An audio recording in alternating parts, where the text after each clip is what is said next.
welcome everybody. It has been a long time coming for this to uh, be something that I get to revisit, and I am very excited for it. We are playing on the top shelf today Slayers by our fantastic Spencer Campbell here at Gila RPGs. We've had him on once before, and we've played one other of his games.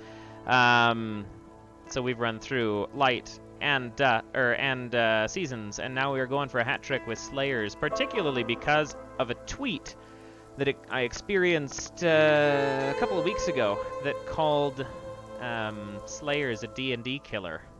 So I thought, what a fitting way to kind of tie in the conversation of indie tabletops to a session that I never got to finish because of a particularly dastardly group of player characters that did a number on one of my favorite towns. So, we are returning to Blackchapel tonight with the Dust expansion for Slayers, giving it a little bit of a Western flavor.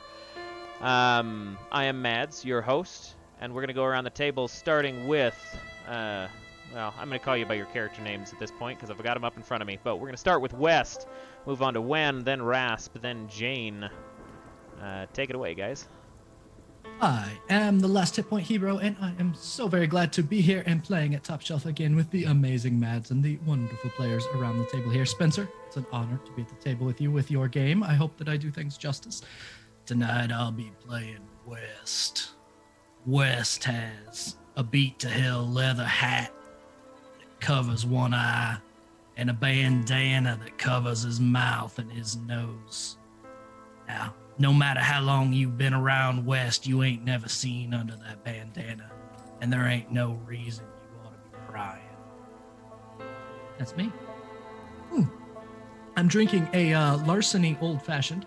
Larceny is from Heaven Hill Distillery, which is local to me, and I always support the local spirits. Otherwise, they'll haunt you. Down to Wenn. Beautiful. Hi everybody, I am playing Wenn, and I'm drinking the only wine I could find in the house, and I think it's a Lambrusco. I don't know, it's good. And yeah, I'm playing Wenn. He is a fancy-looking chap who's wearing the hottest outfit there is, which is vest and rolled-up shirt sleeves. That's how it's gotta go. He is very proper man and is looking for adventure. I love that hat, HP. Good work. All right, Rasp. Hi everyone, I'm Spencer Campbell. I publish under the name Gila RPGs. Tonight I'm going to be playing the Blade Rasp. I'm just really excited to be here. I had such a fun time with the top shelf, and just the TPK community is wonderful. Just so wonderful. So I'm excited to be here. I'm going to be playing Rasp, which, as Meg has already called me out in chat, is the name that I used for the last time that I was on TPK, but I've got a type. Rasp is sort of a scrappier young guy. He's a blade. He's more lucky than he is maybe necessarily skillful at the blade. He's dressed in very practical clothing it's more patchy than it is refined. It's lucky that I'm getting any kind of protection from it in the first place. So I'm excited to play some Slayers tonight with you all. Thank you. And that leaves me, Corndog McGraw. I am playing Jane. And Jane, her appearance is that one of someone in full armor looking very out of place. But she's got a really cool hammer because I am playing The Thunderer tonight by Bear Wizard. If you want, check out Slayers. They also have some really cool third-party content that Spencer linked me to, and I was just really excited to play essentially Lady Thor tonight. So that's what's going to be happening for me. I'm and also then, very excited for you to be playing Lady Thor. Thank you. What I'm drinking is a bottle of whiskey, the Naked Grouse. I got it because there's a bird on it, and I wanted to be able to use this for interior decorating later on. So I multi-purpose. You just have to empty it. I just have to empty it. And it's been a long time. That's been sitting in here for months. But I'm excited. Beautiful. 10 points to you two for actually telling me what you're drinking. I am going just... Oh, oops. Decaf coffee in my local NPR station mug. Spectacular. Look, you gotta support NPR, okay?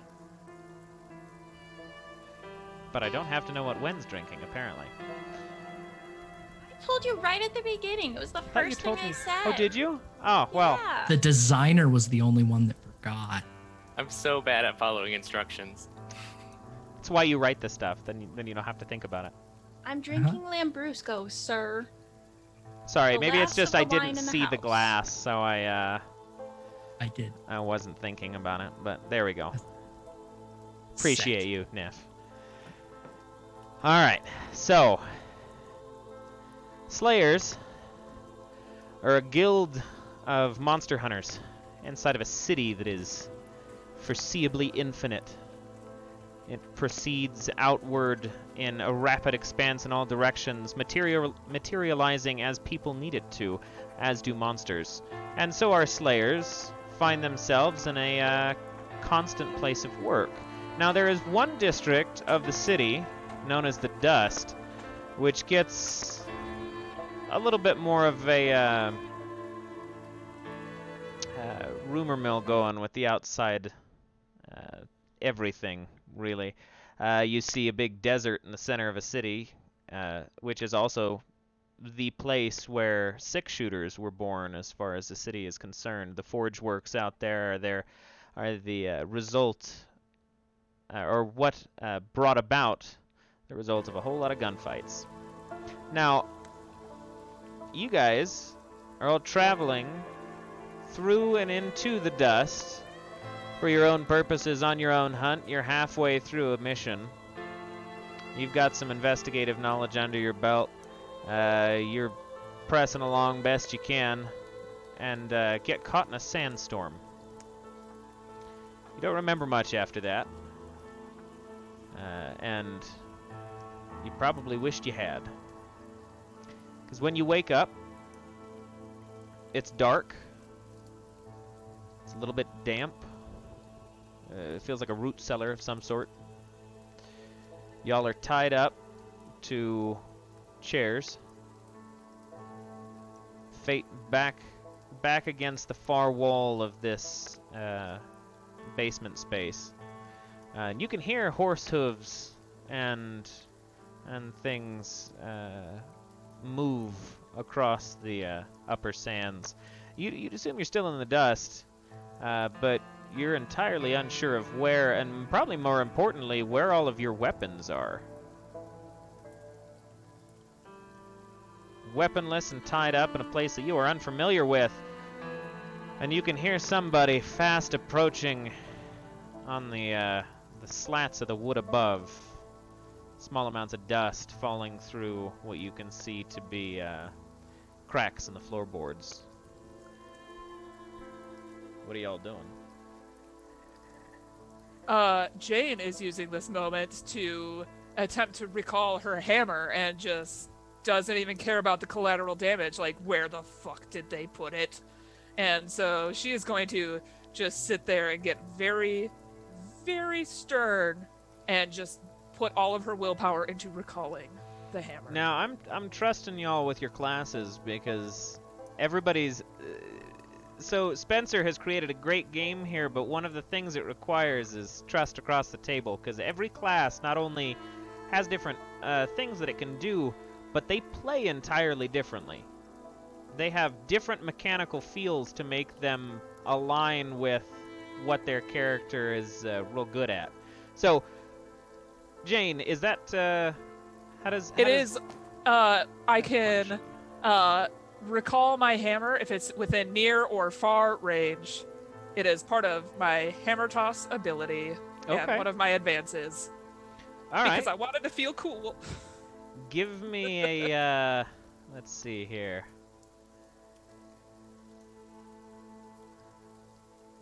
That's a good one.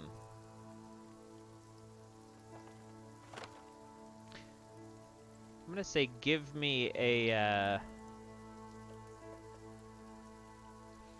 we're gonna make that a brawn just for the kind of strength of your own will. Yes. Strength of my That is might. your skill. Yes, it is. A 9. I don't know. Yeah, I think Okay. that's good. So, in Slayers, 4+ is a success.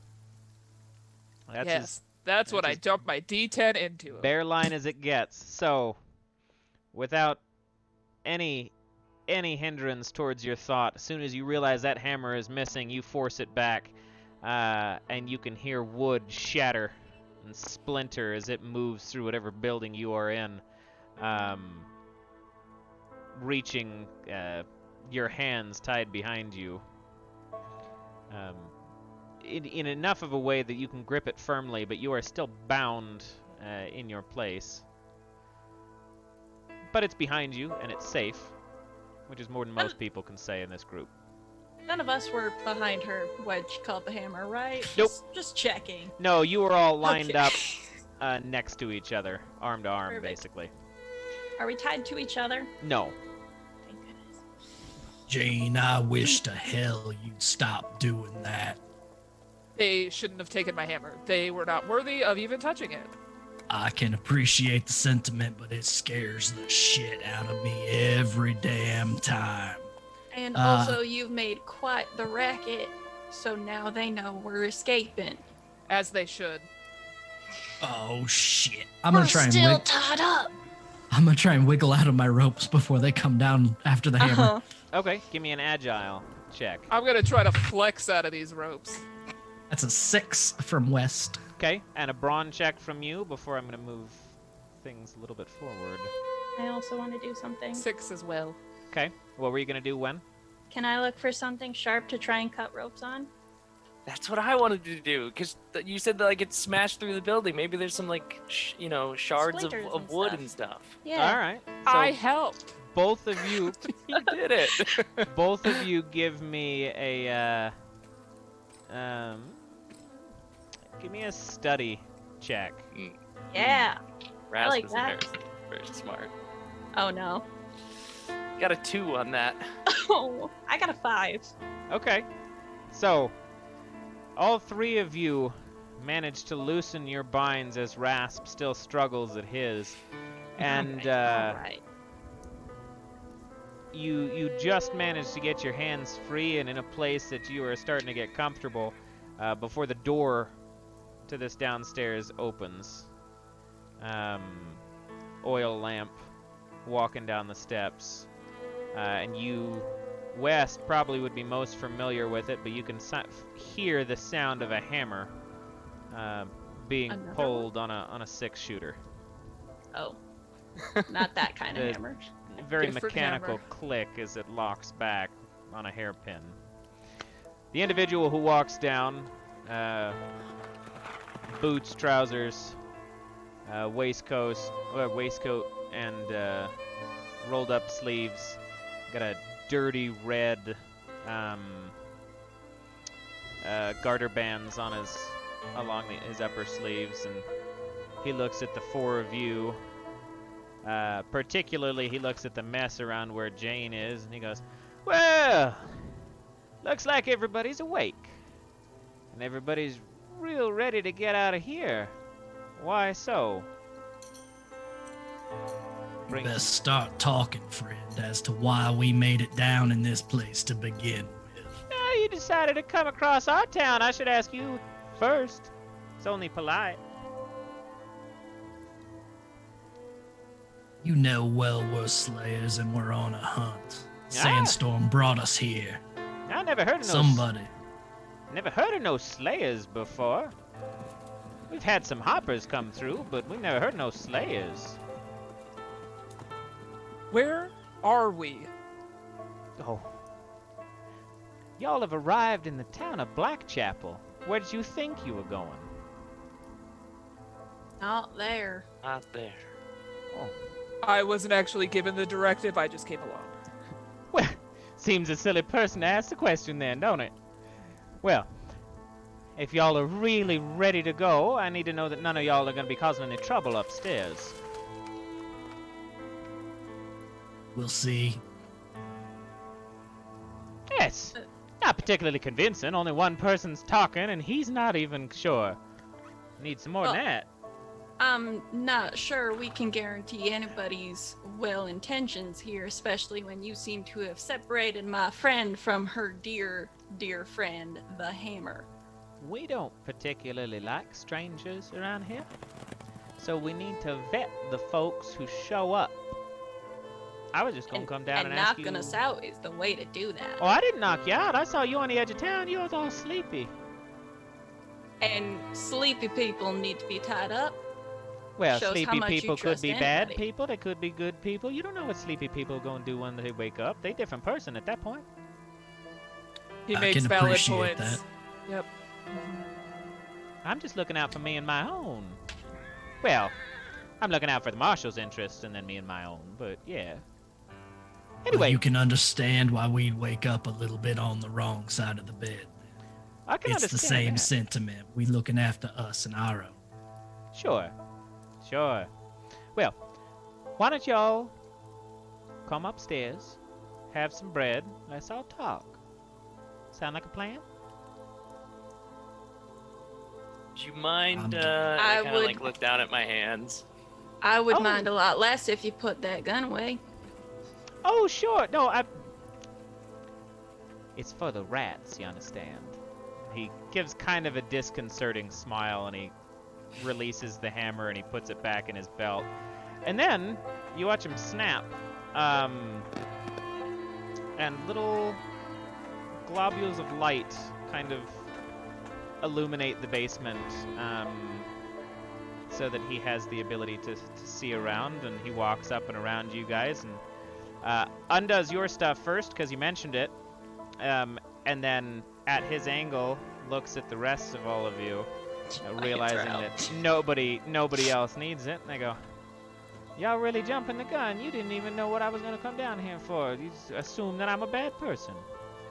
It's a bit rude if you ask Well, me. look at our surroundings and maybe you can forgive us. There's no reason to disparage somebody for a less than comfortable home living situation. You don't know if that's their fault or none. Tied up in a basement really makes me think you're good people. Yeah. I've never woken up tied up in a basement and thought something good was going to happen next. You ever woken up tied up in the second floor of a building and think that something's good gonna happen? Well, The second floors I've been on, yes. Yeah. Yes. Yeah. all of us. Yep. Fair There's enough. a big difference between the second floor and the cellar. Fair enough. Can't fault a man for that. Anyway, let's go upstairs and y'all can meet everybody. Is my sword upstairs? Oh yeah. Yeah, we keep everything on lock until we know y'all are good and trustworthy. Don't worry, we got it safe. I even had a buddy oil it for you. There's What kind of probably a manners clear does that path have? to it if you were looking, Rasp. I'm sorry? Oh, I was just letting know, Rasp, that there is probably a clear path to Path his to sword. the what? To the sword? Now why would that be? Well, only assuming you kept it next to the hammer. And he looks down and realizes that you're already holding the hammer and he goes, I pointed that out Interesting. earlier. He was concerned. right. Okay, well, don't do anything untoward with that, but let's go. He turns around and starts walking upstairs, and the lights kind of fade as he moves, releasing the basement back into darkness. Y'all following him? Oh yeah, Okay. right away. Yeah, once it gets dark and spooky, I'm not in. Fair Yeah. enough. So, y'all end up upstairs. It is a relatively well-kept dining space. There is breakfast laid out, hash browns, toast, eggs. There's 2 kids and the missus currently setting the table, and everybody sits down and kind of welcomes you in, and he goes, "Oh, well, howdy. Apparently, the husband thinks y'all are worth coming up and saying hi. Why don't you have a seat, have some breakfast?" Ma'am, youngins. Appreciate it.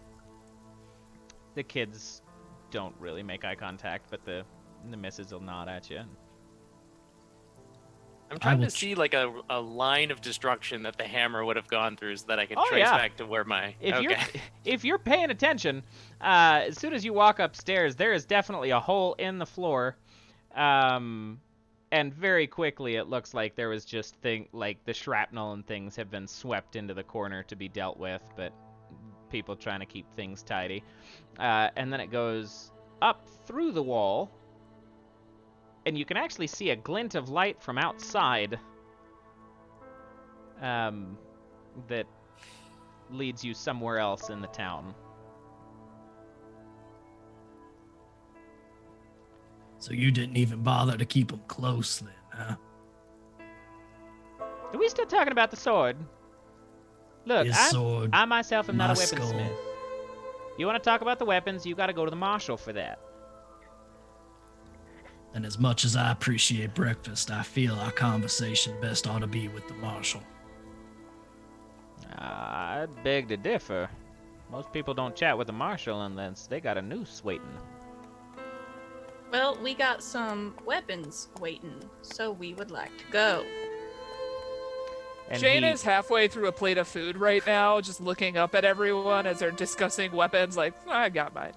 Yeah, and see, you're sitting and eating, and you have your weapon, but I think the important thing to note here is that you're sitting and eating, and as you guys keep discussing the weapons, the individual who greeted you initially slams his fist down on the table, kind of rustles a couple things, and he goes, "Now y'all gonna sit and deal with some hospitality for a goddamn second, if y'all just want to cut and run or pick up something that's gonna hurt somebody. Pull up a goddamn chair and enjoy a meal with the family." You understand? Apologies, I didn't realize it was that important to you. It I'll is. take my hat off because you don't wear a hat at the table. And one eye the eye that's hid by the hat has a massive scar through it, and it gleams just this yellowy, cloudy glow. I could deal with some breakfast. Well, good. Most people can. Keeps you strong when you're out working. Now, what brought y'all through? He starts to dish himself up food and sits down as everybody else is eating. Well, as you reminded us, you found us on the edge of town sleepy all like.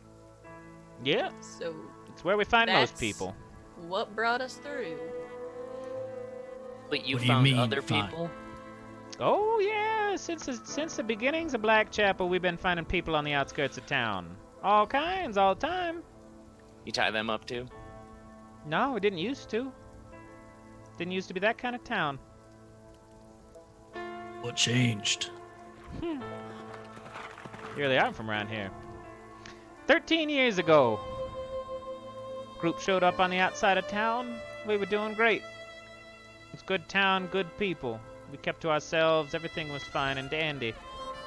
These folks started poking their noses into things that they didn't deserve to know, nor should have known, nor understood, or they wouldn't have blown up our church and killed our reverend, and then tried to say it was for the sake of us. Sounds like a bunch of rat bastards you tell the story that way. Damn straight. We don't put up with outsiders all too well anymore. It's become a bit more lawless around here since. Reverend gone, nobody to fill his spot. We turned to the marshal to keep the peace, but no one real keeps the peace around here all too well anymore. Infighting and people remembering things and none good. When you say remembering things, you mean the sleepy folks remembering things, or... Oh, well, I mean, everybody shows up here about the same way. Nobody knows how they get to Blackchapel, only that it's a good place, and we all stick around. Recently, folks who have been here a long time started to remember what they consider home. I don't believe them, because this is our home. And Some of them decided to try to get out or follow suit of these ne'er-do-wells who decided to destroy our way of life. It's been nothing but turmoil around here since. So you grew up here in Blackchapel then? As long as I can remember, yeah. Well, how far back's that? Because it sounds like not a lot. Yeah, I can at least remember the last 13 years. That's not too bad. Well, Nothing. pardon me, but you seem to look a lot bigger than 13 years. Well, I am indeed, miss. Mr. Sir. Apologies. Yep, I said he. you did say he. My brain. Sorry. It is indeed a little bit older than that. Truth be told, though, do you need to remember your childhood in order to have a good life? It does help. Does it? I What does quite it bring enjoyed most my people? childhood. You had a good childhood. What about the rest of the folks? How many people that you met said that they really loved their folks? Doesn't put most people in a good place. They always have something they regret. Why not just wish it all away? Because Why of the not just- lessons you learn from it. Learn new lessons as an adult when you can hold yourself accountable for them. Accountable to who if there's no family or loved ones to care about the opinion of? He smiles and kind of gets a little quizzical in his face and gestures around to his family here. Both children looking no older than 10. And he goes, "Yeah, but we got a fresh start. It means we get the ability to teach these folks proper." And when they get older and they forget their childhood, what would you think of that? Well, suppose I'll still be around at that point, so they can forget the childhood. I'm still here. All I'm saying is, the people who are waking up are causing more ruckus than those memories are worth. Things were good when people couldn't remember. Doesn't matter the memories, good or bad. They're still causing problems.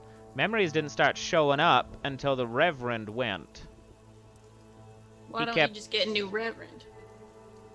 Don't work like that. The Reverend was the first person here.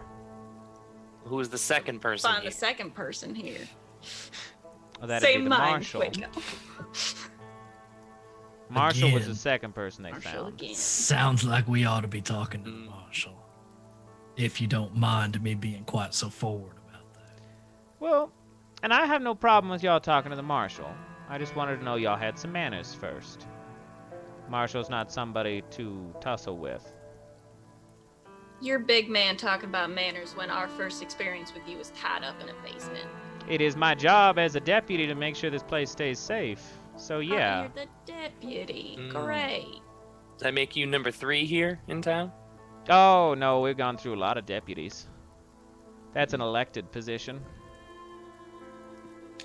Congratulations. Oh, thank you. I quite enjoy it. Now, if y'all finish with supper, or breakfast, wash up, take your dishes in, and get on your way. I think wouldn't you mind- will be okay for this town for a time being. Mind pointing us down the street the right direction? It'd be right appreciated. Yep. I'm fairly certain we could follow a trail. Just Mm. saying. Yeah. In Jim case you looks so can't, proud of himself. walk out the door, take a left, keep on down the street. Look left and just see a series of splinters and people that are sweeping up piles of their broken walls. I told you, doing that scares the shit out of people. Now listen, there's a lot that's scaring the shit out of people here, apparently, so not much They're- to go by. Sleeping nervous. people scare these folks. Yeah, I mean, come on. Look A at me. nervous I don't bunch. even have any weapons. I'm not worth tying up. So you guys are all walking to the deputies then. I Following would have the helped trail. with the dishes Okay. before I didn't leaving, even and touch thanks food. them for Hell the food. no. Very polite. The deputy and his family very much enjoy your presence more than the other three, decidedly. as you finish up, you're probably lagging a little bit behind these guys, but an interesting point to note.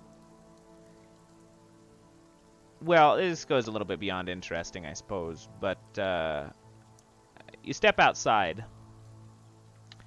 and the light that you could see through the hole in the wall doesn't make sense, because it is dark and it is cloudy. You can see, but it looks like post-funeral, like rain clouds right now.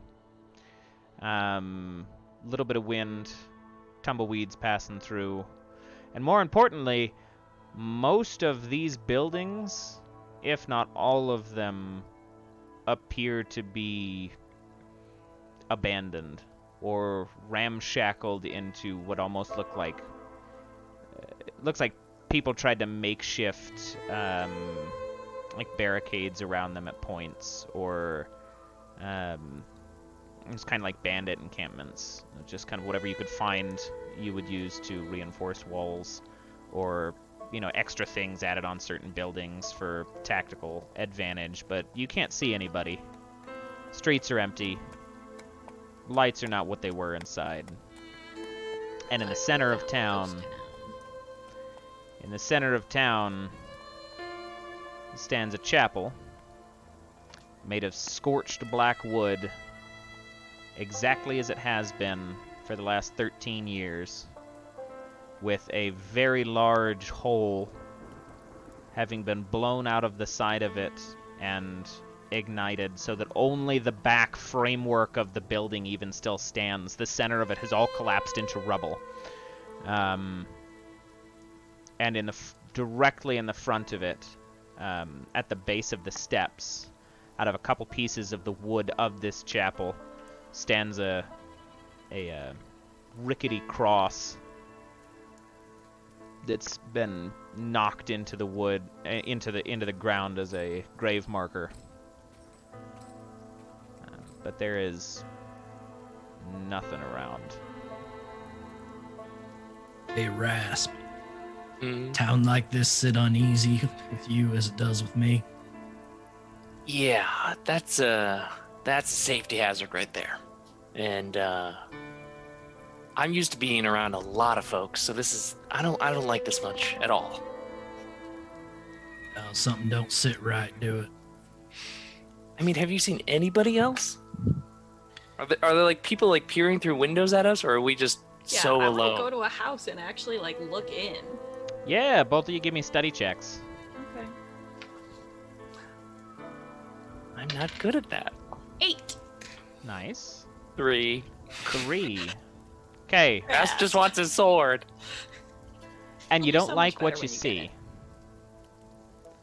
get Because, Rasp, you kind of take a second and you're turning around and you're looking at these various buildings, trying to see if there's anybody looking back. And every once in a while, you'll see a shutter move, or you'll see something shift. But enough time as a Slayer would lead you to be skeptical of whether or not it was an actual person doing so. Whereas when you walk down actually to a building, and you go to peer through the shutters, and you take a sec and you have to kind of scrub off the dirt from the outside and give it a look in. Inside is skeletons. there are some dead. That's not uncommon. 2 folks, corpses in the corner, just gone. And what you watch as you sit and wait is you watch a specter pass through one side of that room. It goes and it waits by those 2 corpses, shooting a very similar visage of one of the people, at least in clothing, that is dead there.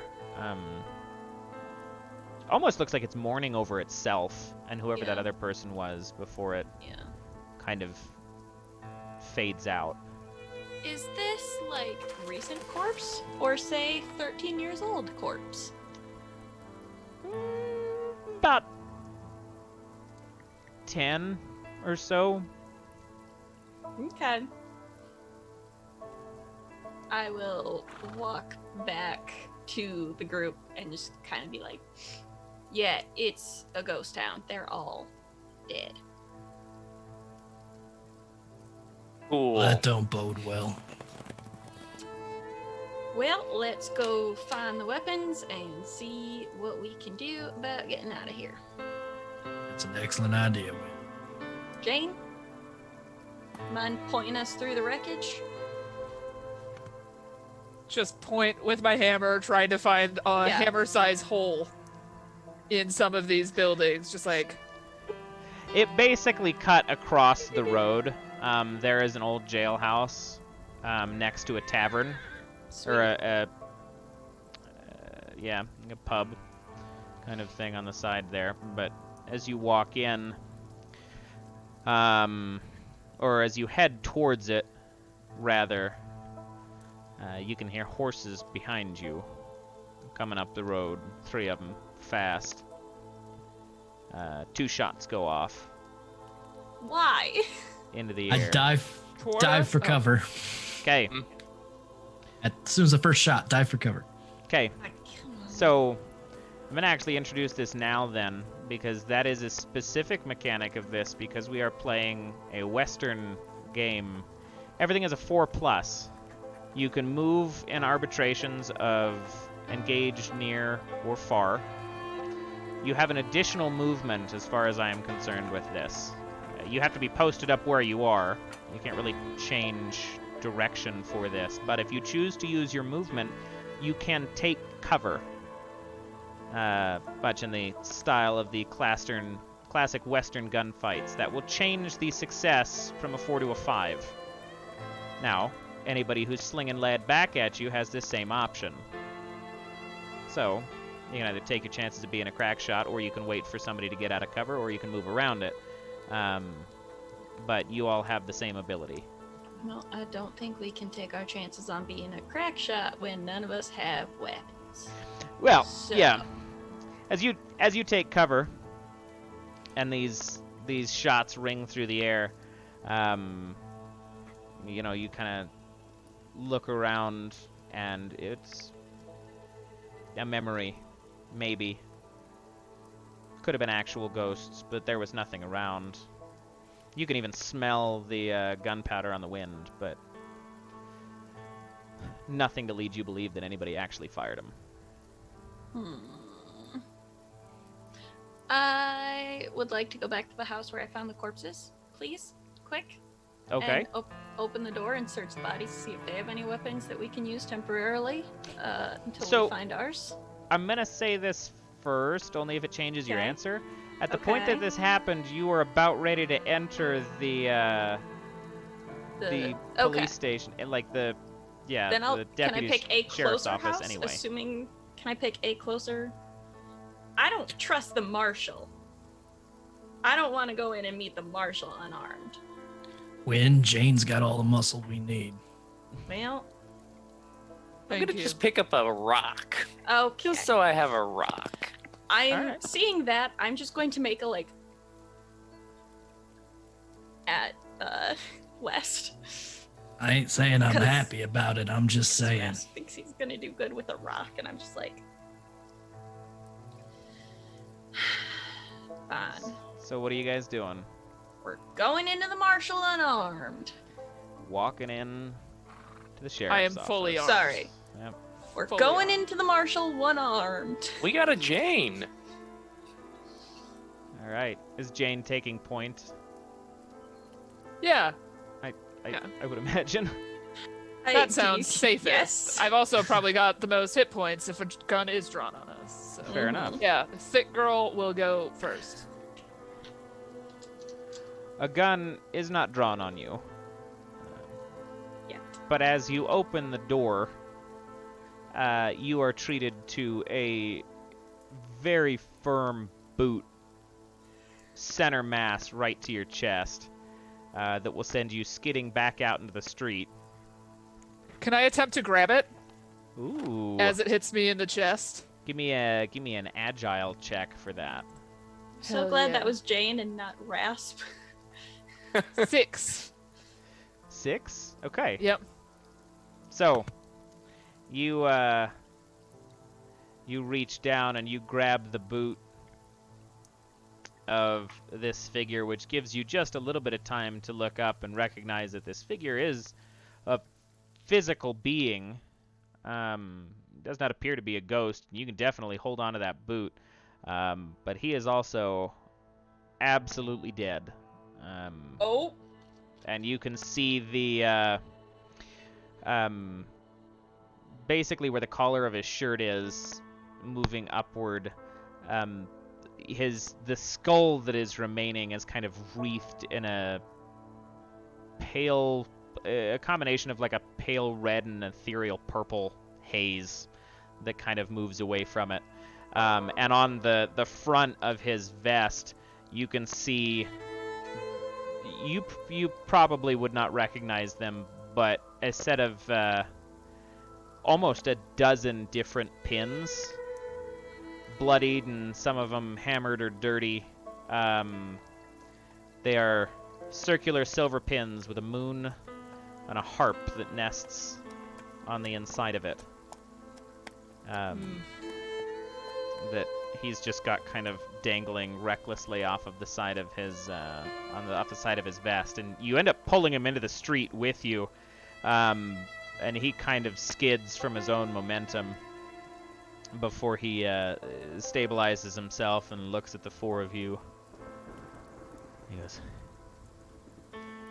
"More newcomers." Y'all have a certain way of welcoming strangers. Yeah. That was not kind.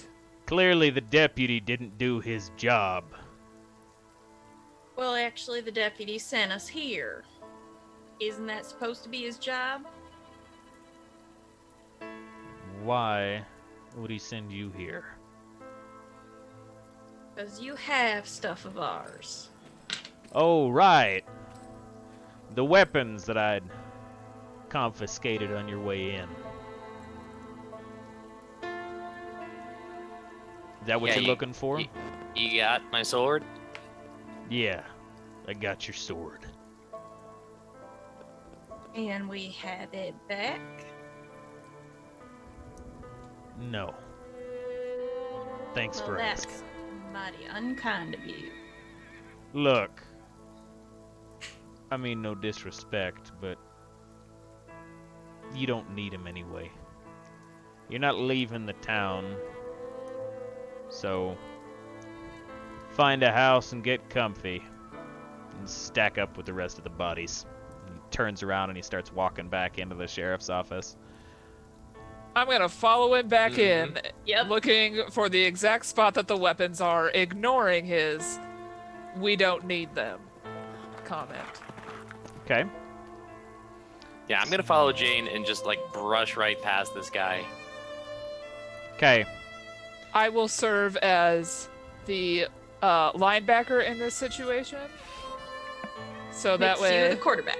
Rasp can get in and out, and I will block the way.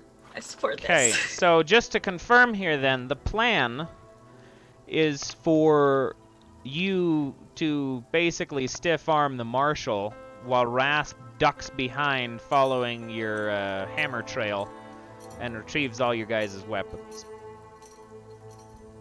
Yep. I mean, when you put it like that. Yeah, that's Okay. exactly the plan. All right, so I will go help too if it helps. I did nothing for like boosting any type of intelligence. Can with I take a quick action to analyze him before we start? yeah, doing what this does as one of analyzing my- give you? So, as a quick action, study the actions and behaviors of your foe, which I am treating the marshal as at this here moment. Fair. Then choose one benefit. You cannot use analyze if you take a move action this turn. So that's your ruling as far as that goes with us following them in. Learn a piece of information about them, hit points, actions they can take, etc. Next attack from any slayers with advantage, or increase my speed if I'm after them, or if they're higher, subtract their speed. I just want to learn what actions the flaming headed skull might take. What is Okay. he- I assume able to take would be the interpretation there. Yeah. So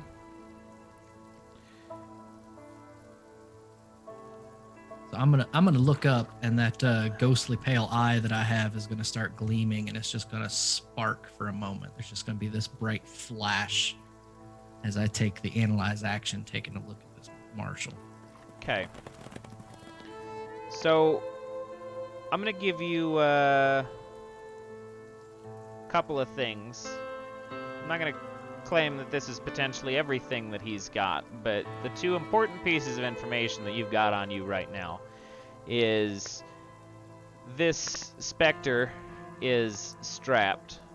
He's got 2 revolvers on either side of his hips that you can see as Jane begins to stiff arm him, kind of show themselves through his duster and the holes within.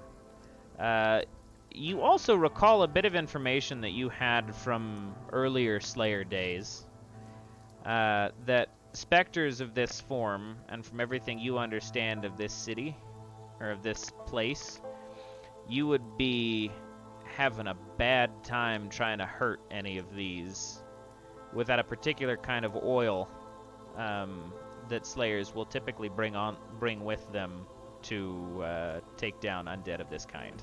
Everything here is cursed, and anything you could try to attack them with will do a single damage max in a turn.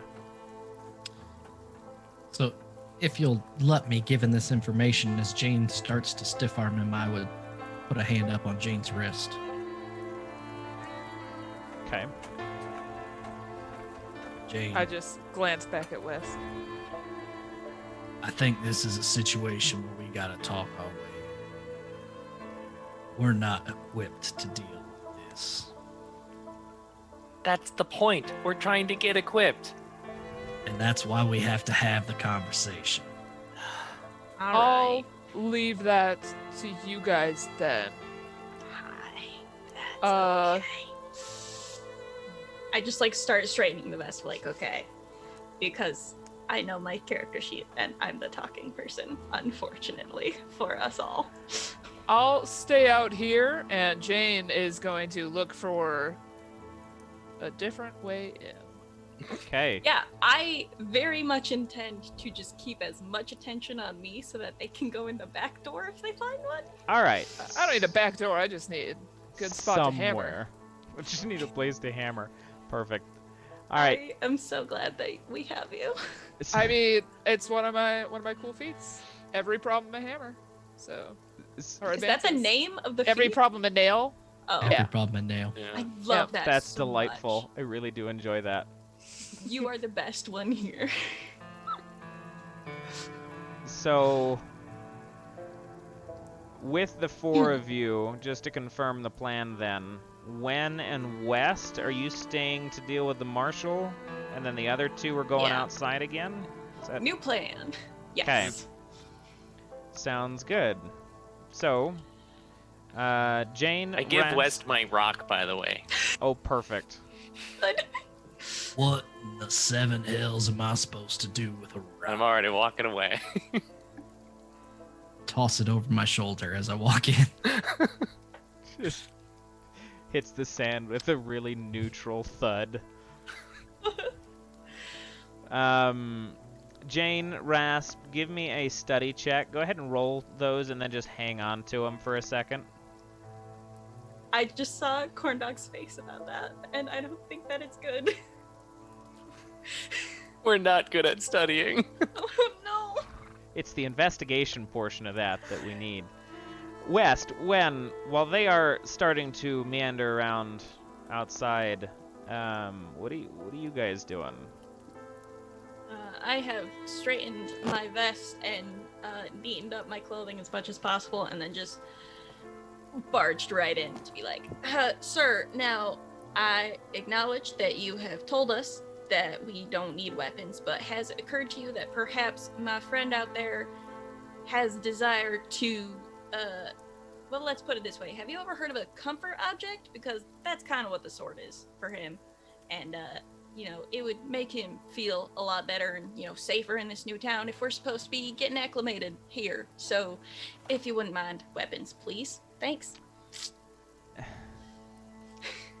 He's got an attachment. Give me Look, it's not healthy. We acknowledge that, but we're just gonna let him do what he needs to. Give me a You know what they negotiate say about a check man and his at sword. disadvantage. Rasp, we are throwing you under the bus here, but. All right, negotiate. Excellent. 7 is the lowest. Very nice. Thank you. I rolled a 10 on the other one. What did you guys roll out of curiosity? A 2. Okay. Rasp, we really got to get you this sword. I hope it helps you do better. One whole study. Very nice. I've got the So brains for the team. it occurs to you all, or you both, that this place is the marshal's office. It's also where the jail cells of this building are held. There aren't really windows or reinforced walls on much of this, except for the front where your hammer had come through. But I will get back to you two here in just a second with what else you find. When he doesn't even look at you with that response. Instead, he kind of just walks around his desk, and he pulls out a bottle, opens the bottle, and pours a glass. Just still looking down at the counter, and while he is, he begins to speak, and he says, "Look, I've had folks of all sorts come through and say whatever they wanted, to pick up the weapons or to beg and to plead to leave. If you want them that bad, they're in the back. I don't lock the door because I don't care. But I was serious about the fact that you'll have a better time at Blackchapel if you just find a spot to die and stay there. People don't leave." And he sits down in his chair and he kind of leans back, and you can see the dust kind of crack off of it, and kind of sighs as he takes in a drink of whatever was in that bottle. I will nod to West to go get them, and then just kind of Have you ever tried to leave? Yeah. Most of us have. We're bound to the place, as is everything that killed us. There are things worse out there than myself. They just haven't shown up yet. What is that, you think? Time of day. Every day sort of repeats itself around here. And you have to relive every day of it because you just had the privilege of being the second one here? Deputy told you that, huh? No. And I don't repeat every day. I remember every one of them as a new day. It's just that everything seems the same. The deputy is the only spot in the town that seems to hold some kind of normalcy, but even he can't seem to pass through to the other side from there. We're all bound here, and the bandits and raiders that which killed us once the Reverend dropped the walls that protect this city, they're all stuck here too. So, bandits and raiders, townsfolk, all I hear is killing all the time. And I would be willing to bet that if you guys are in here and your friends are left out there, they're not going to be on for too much longer. And that is where we are going to take a real quick break for about 7 minutes. And then we will be right back with what happens next with our Top Shelf Slayers Blackchapel crossover. We will see y'all in just a minute. Welcome back, everybody. We are playing Slayers with the Dust expansion to give some Western flavor, because we are also returning, or have returned at this point, to Blackchapel to discover what happened to it after last we saw it which was not on great circumstances, but it is not what we remember it as now, for sure. Two of our party, West and Wenn, are finding some more information from the Marshal, as well as collecting some weapons of theirs. And Jane and Rasp are outside right now, looking for a way into the Marshal's office and jailhouse. And as you all are meandering about, trying to scope out a location where it might be good to hammer, or it might be good to sneak in, you can hear boot steps coming around both sides of the building. And you see an individual around the corner in front of you, Jane, with a shovel. Turns and he looks at you, both hands in the shovel. He's dead. Very clearly just a specter, this fella. As well as two people behind you, Rasp, taking up the rear as they stop. And they all kind of, in sequence with each other, say something of the sort of, "Now, what are you all doing out and about, alive and such? I don't remember us having missed anybody." Hate that wording. The audacity you have to be alive. You know what? I think we took a wrong turn.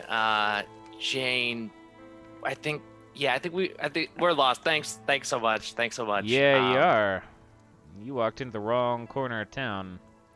And it just so have it that we ain't got nothing to do anymore. Because we're stuck. And, a little bit of creature comfort, call it, but this is all we've known, so, I apologize. Sorta. And one of the individuals pulls out one of his revolvers, and you can hear the hammer cock as he, like, full raise. As that's happening, what side is that happening on? Is that on Rasp's side, that would or be is that on Shovel? So that would be Rasp. That Okay. would be at, I mean, so you two are here. Shovel Guy is here. The other two are here. So it's not like you can't see these two. You're not on other sides of the building. You're just kind of being surrounded right now.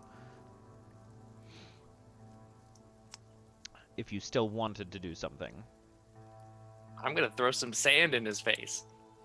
And the one in front of me, the shovel guy, I'm gonna be like, it's a fine choice of a weapon. And I am going to yeet my hammer at them. Okay. So, you roll however your attack works, Jane. Seven.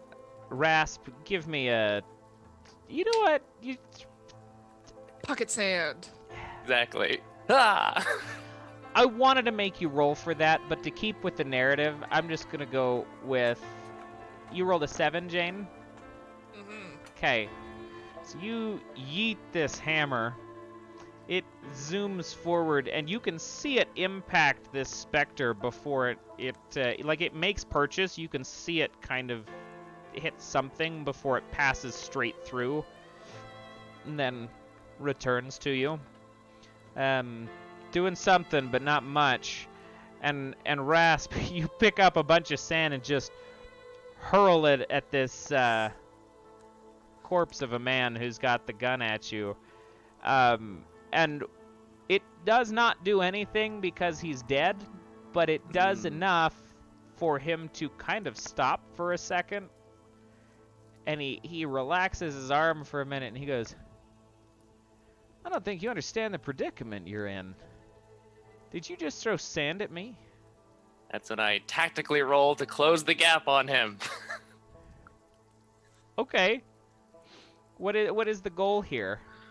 I want to try and shove past them. I'm hoping that they're corpses, so they don't have too much sinew on them. I'm hoping that I could just roll past them to just bolt. Okay, got it. So give me an agility check. Okay, I'm not too bad at that. I got an 8. Very nice. Okay. Yeah, so you throw the sand, he takes a second to question you, and you kind of use that opportunity to just duck where he's got his gun aimed and dip between the two of them and skirt around towards the front of the building again. Jane, your buddy just disappeared. I'll see you front, Jane.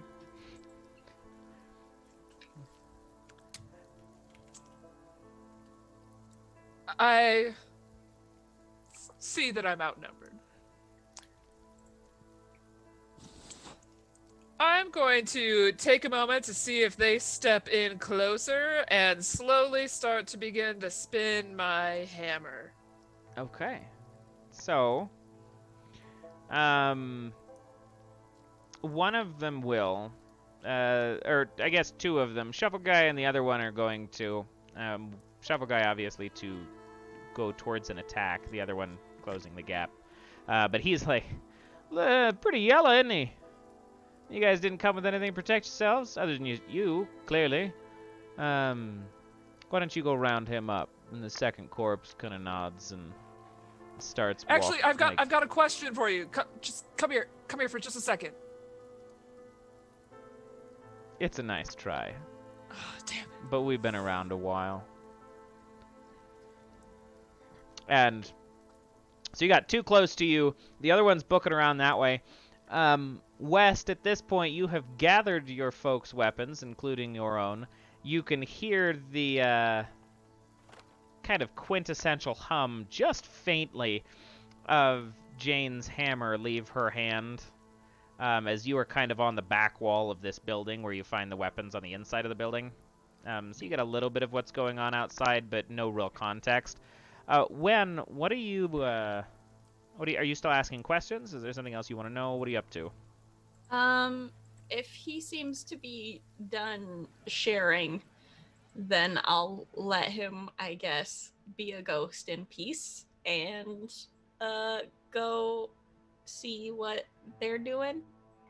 Okay. Cause I did tell Jane and Rasp to like go punch a hole in the side of the building, and we don't need that to happen anymore, so I should probably avert that before it happens. Fair. You know, keep Ooh, property yes. damage to a minimum. Cinematic entrance. I've got it. Oh boy. Oh no. I guess- Now I'm going to go check on Jane specifically. So West will be coming out of the back room, Perfect. and I'll have a sword in one hand, and strapped over his shoulder is going to be a longhorn skull where both of the horns have been broken off and they're just broken. And I'll absentmindedly be tracing some kind of rune on it with one hand. And with the other, I'm going to say, When, I got your purse. Let's go. And so Jane's getting into it out there. Thanks. Take your man bag. Come on. Yep. If you don't have Rasp's sword, he's gonna be mad at you. I got the sword. Okay.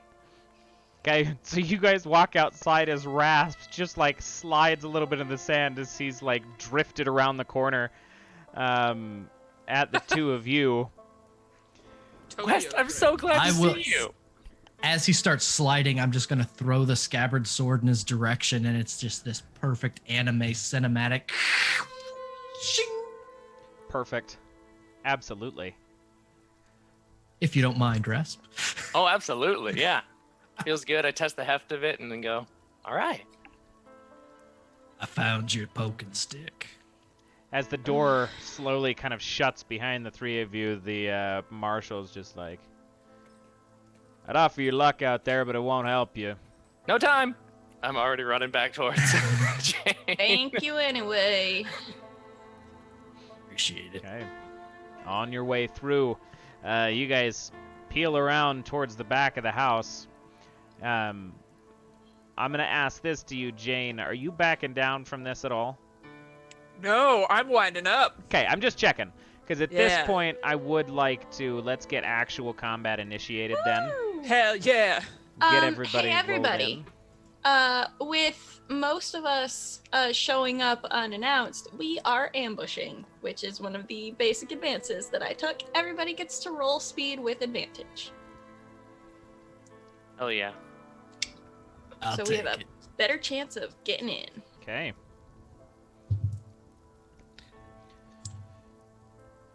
I rolled an 8. Ooh. I rolled an 8. Did you roll? Oh, I took an advance that made You my rolled speed speed with a what? D8. Advantage. Roll twice. okay. Oh, okay. Okay. Yeah, roll Thank twice, God. take the higher.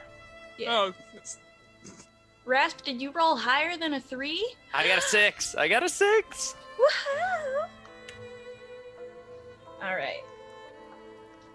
I need to find more D8s for this. I'm just chilling, winding up my hammer for a solid few turns, coming in at the bottom of this initiative pile for our team. That hammer's gonna have I am so much so momentum to it. Slow. There's so much.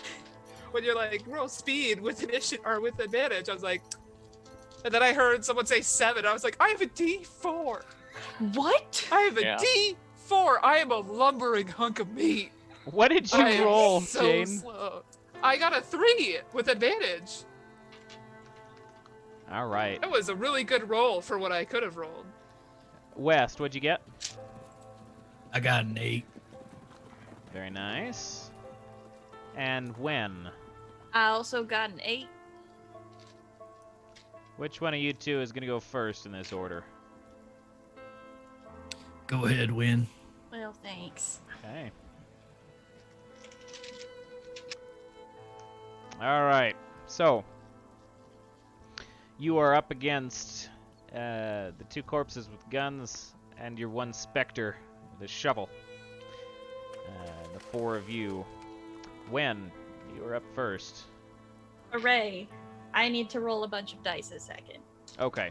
because For I everybody's get to roll my context, tactics Jane, still. 2 of these folks are engaged. 1 of them is near. The rest of you, you are at near distance to all of them right now.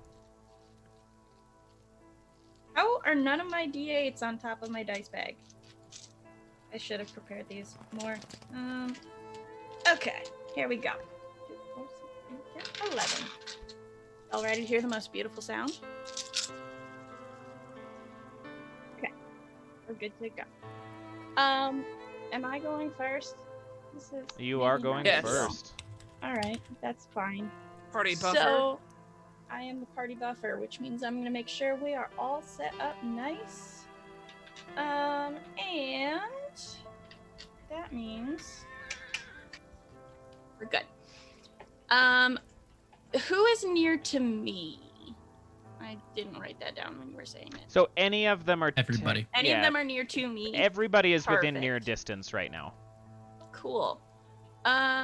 You know what? I'm going to as West kind of chucks the saber to Rasp, I'm going to shout out instructions to him and let him make a move or quick action for free. Okay. I salute with my sword, and I'm going to use a move to get myself up in the grill Perfect. of those 2 bad Okay. dudes. Perfect.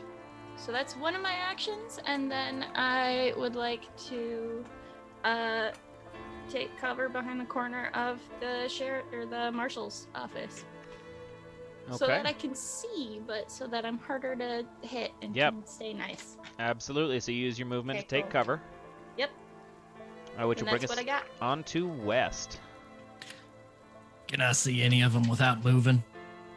Yeah, you would be able to see the third of the 3, one of the gunsmen.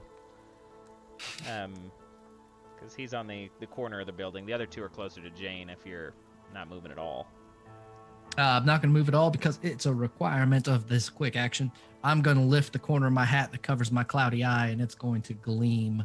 And I'm going to grant the next attack from any slayer on that creature is with advantage.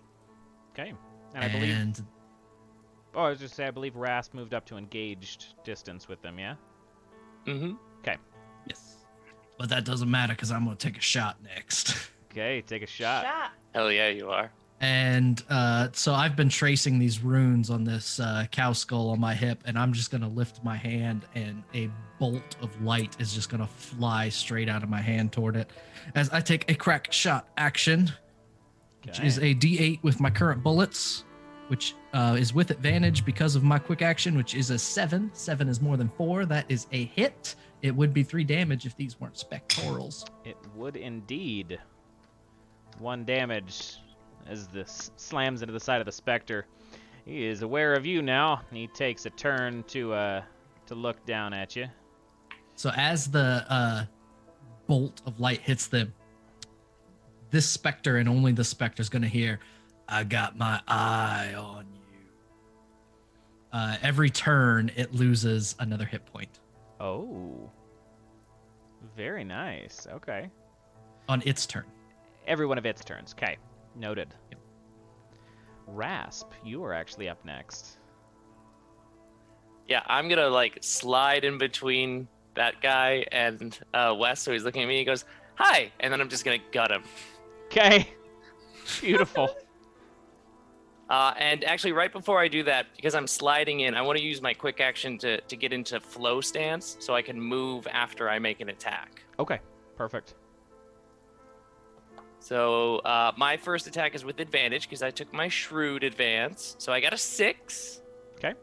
So I get to roll it again. You do. Oh, I didn't get another hit. So I just got the 1 hit.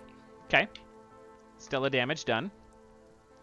Now you said that they oiled my sword. Is it a special oil that they put on it that hurts these gross zombies? It's a good call.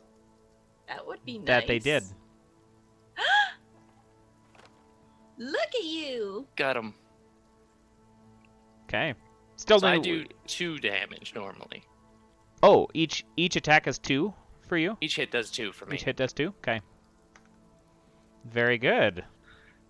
And then I'm gonna like roll away after the attack so that I'm not next to that person anymore, but I'm next to the other one, the other gun-toting one. Okay. One of the other slingers. Mm-hmm. Okay, perfect. That'll bring us on to the one that you just rolled next to, which is fun. Let's see here. Give me just a moment.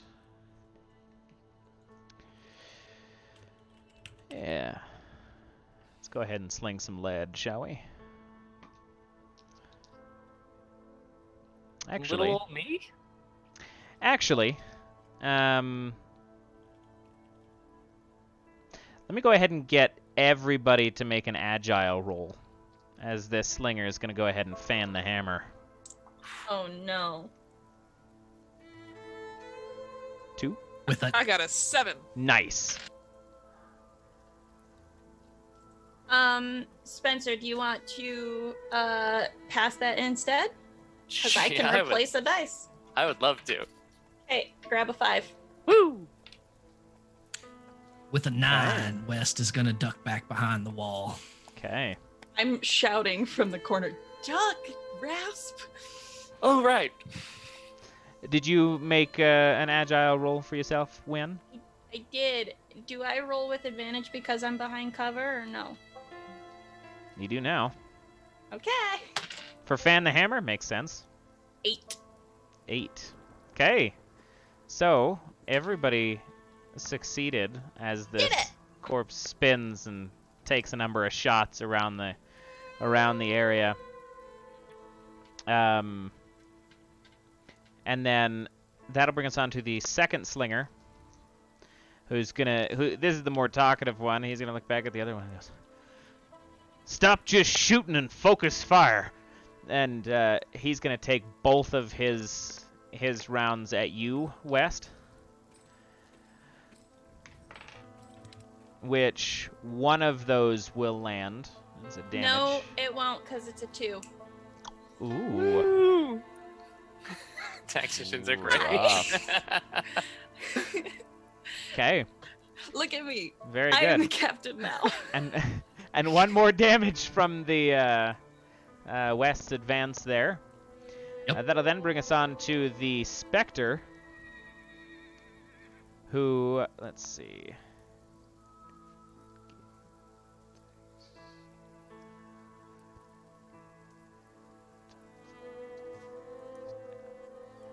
Oh no. Oh no. I don't like that. yeah. Jane? Oh no.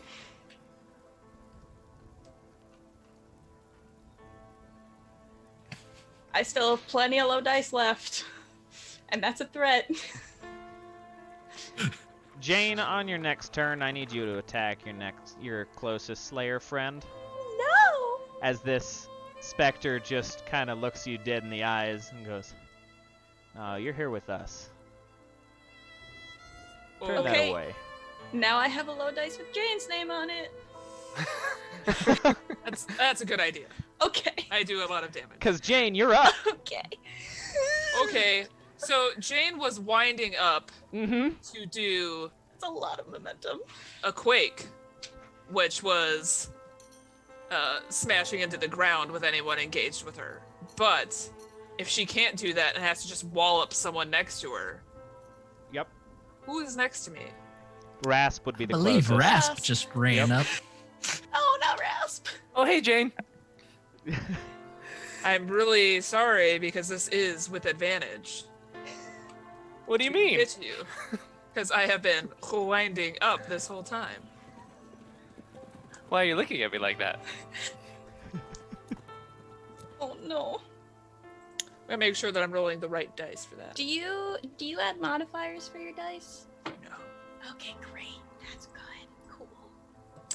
I was That's not the rolling the right beauty of dice. Thank Love goodness. that. That was I gonna love be that. rough. Oh, okay. I rolled a 6. Okay, it's a Okay. 3. There's a 3, so you're still good. Okay. So you then gotta- you You missed. wasted my. How dare you? Okay. You still have a So- quick action and you have your move, I believe. You can do 2 things. So she Oh, did you did one 2 already. things, right? So you can't do like 2 attack actions. Mm-mm. Okay. Then I am going to realize that my hammer is going for Rasp and then pull back and just keep that wind up going. We're just gonna wind it up for another whole round. Okay, And I- sounds good. Turn to the specter who did that to me and just stare at them while I wind up for this next round. Okay. Daring them to have the audacity to do it again. At the top of this round, you hear there is more commotion in the town now. Come on. Gunfire's going off, things are happening. You can hear other conflicts throughout town. You are not the only folks being assailed. Goodness. But Wenn, you're up first. Hi, cool. So I will reach into my purse, apparently. Thank you, West. You gotta check the Discord. There's some Oh. love for the purse Oh in no. TBK show discussions. Great. Thank you, everyone. Anyways, yeah, I'll reach into my purse, and just pull out, I assume the heaviest thing I have in there is a book, and just launch it, because I don't want to get involved, but Okay. I want to help. Give me a roll. So I will roll. It's only a d6, but I'm rolling my blood spatter dice, so it should be good. Yep, because I got a 6. Very nice. So 1 damage. Is this towards the fella that West's got his eye on? Yes. No, can it be towards the one that's hurting Rasp? Because we all love Rasp the most. Yes, it Yeah, may. Cool. Sorry.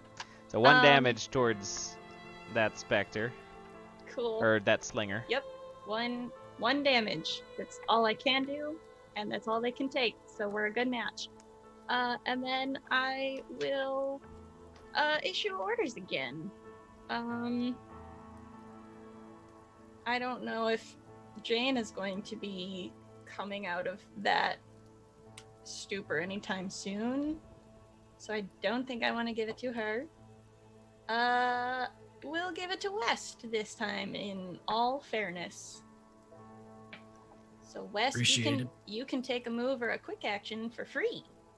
That's fantastic. So if you want to do an analyze thing without the movement penalty, I think that's how it works. That is absolutely the direction I was going to take, and my eye's going to gleam on that You're one that I welcome. shot. And I want to know its HP.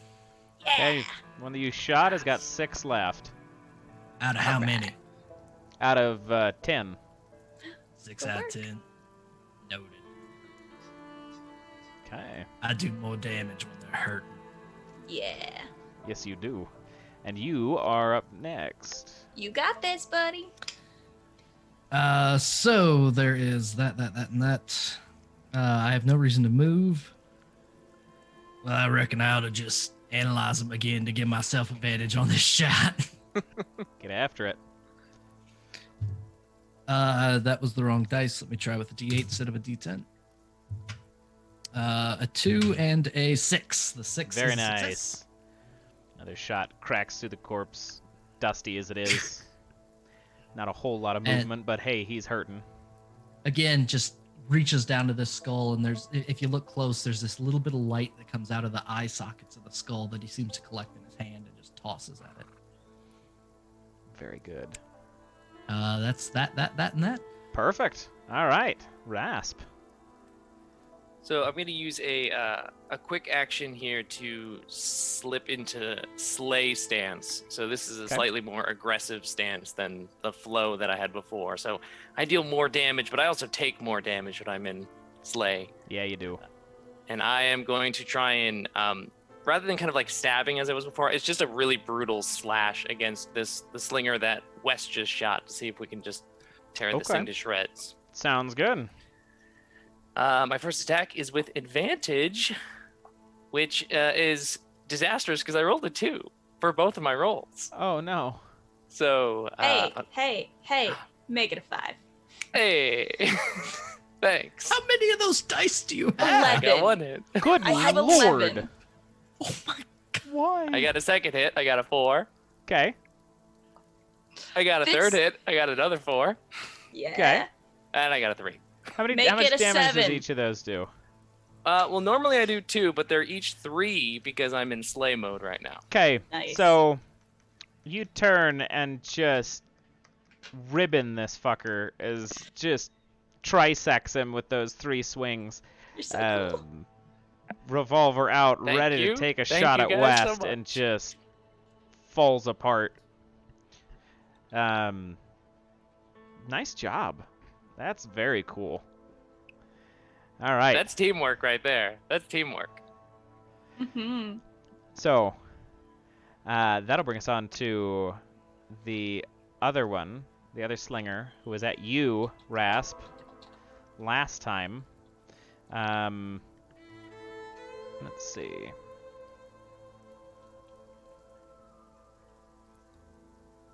Yeah, he's going to go ahead and take a shot at you. Both of those landed. Ow. That is- No, 1's a 2. Okay, one of those landed, which means that's 2 damage towards you. Is that with the additional one that I'm taking? 'Cause No, I- that was that was including the one that you were taking. Okay. Otherwise, it would have done 1. Gotcha. All right. Very good. All right, so that's I can't. It's just the one for these. Oh no, he's got 2. He's got 2. I misread it. My apologies. Oh no. Shucks. I was wondering. He's gonna do that again. Fair. He's not pleased that you keep dodging those because Wenn keeps calling his shots. Hey. Oh, that's another double 4s if you'd believe it. Oh, the first Okay. one is a 5 and a 4, but that's double 4s. 1 is a 3. Okay, still 2 damage. Ow. Now he is good. That brings us on to the Spectre. The Spectre, seeing that's not doing him all too well, he's going to go ahead and just use this shovel like a lance and just drive it directly at Jane's back because she's currently facing Rasp.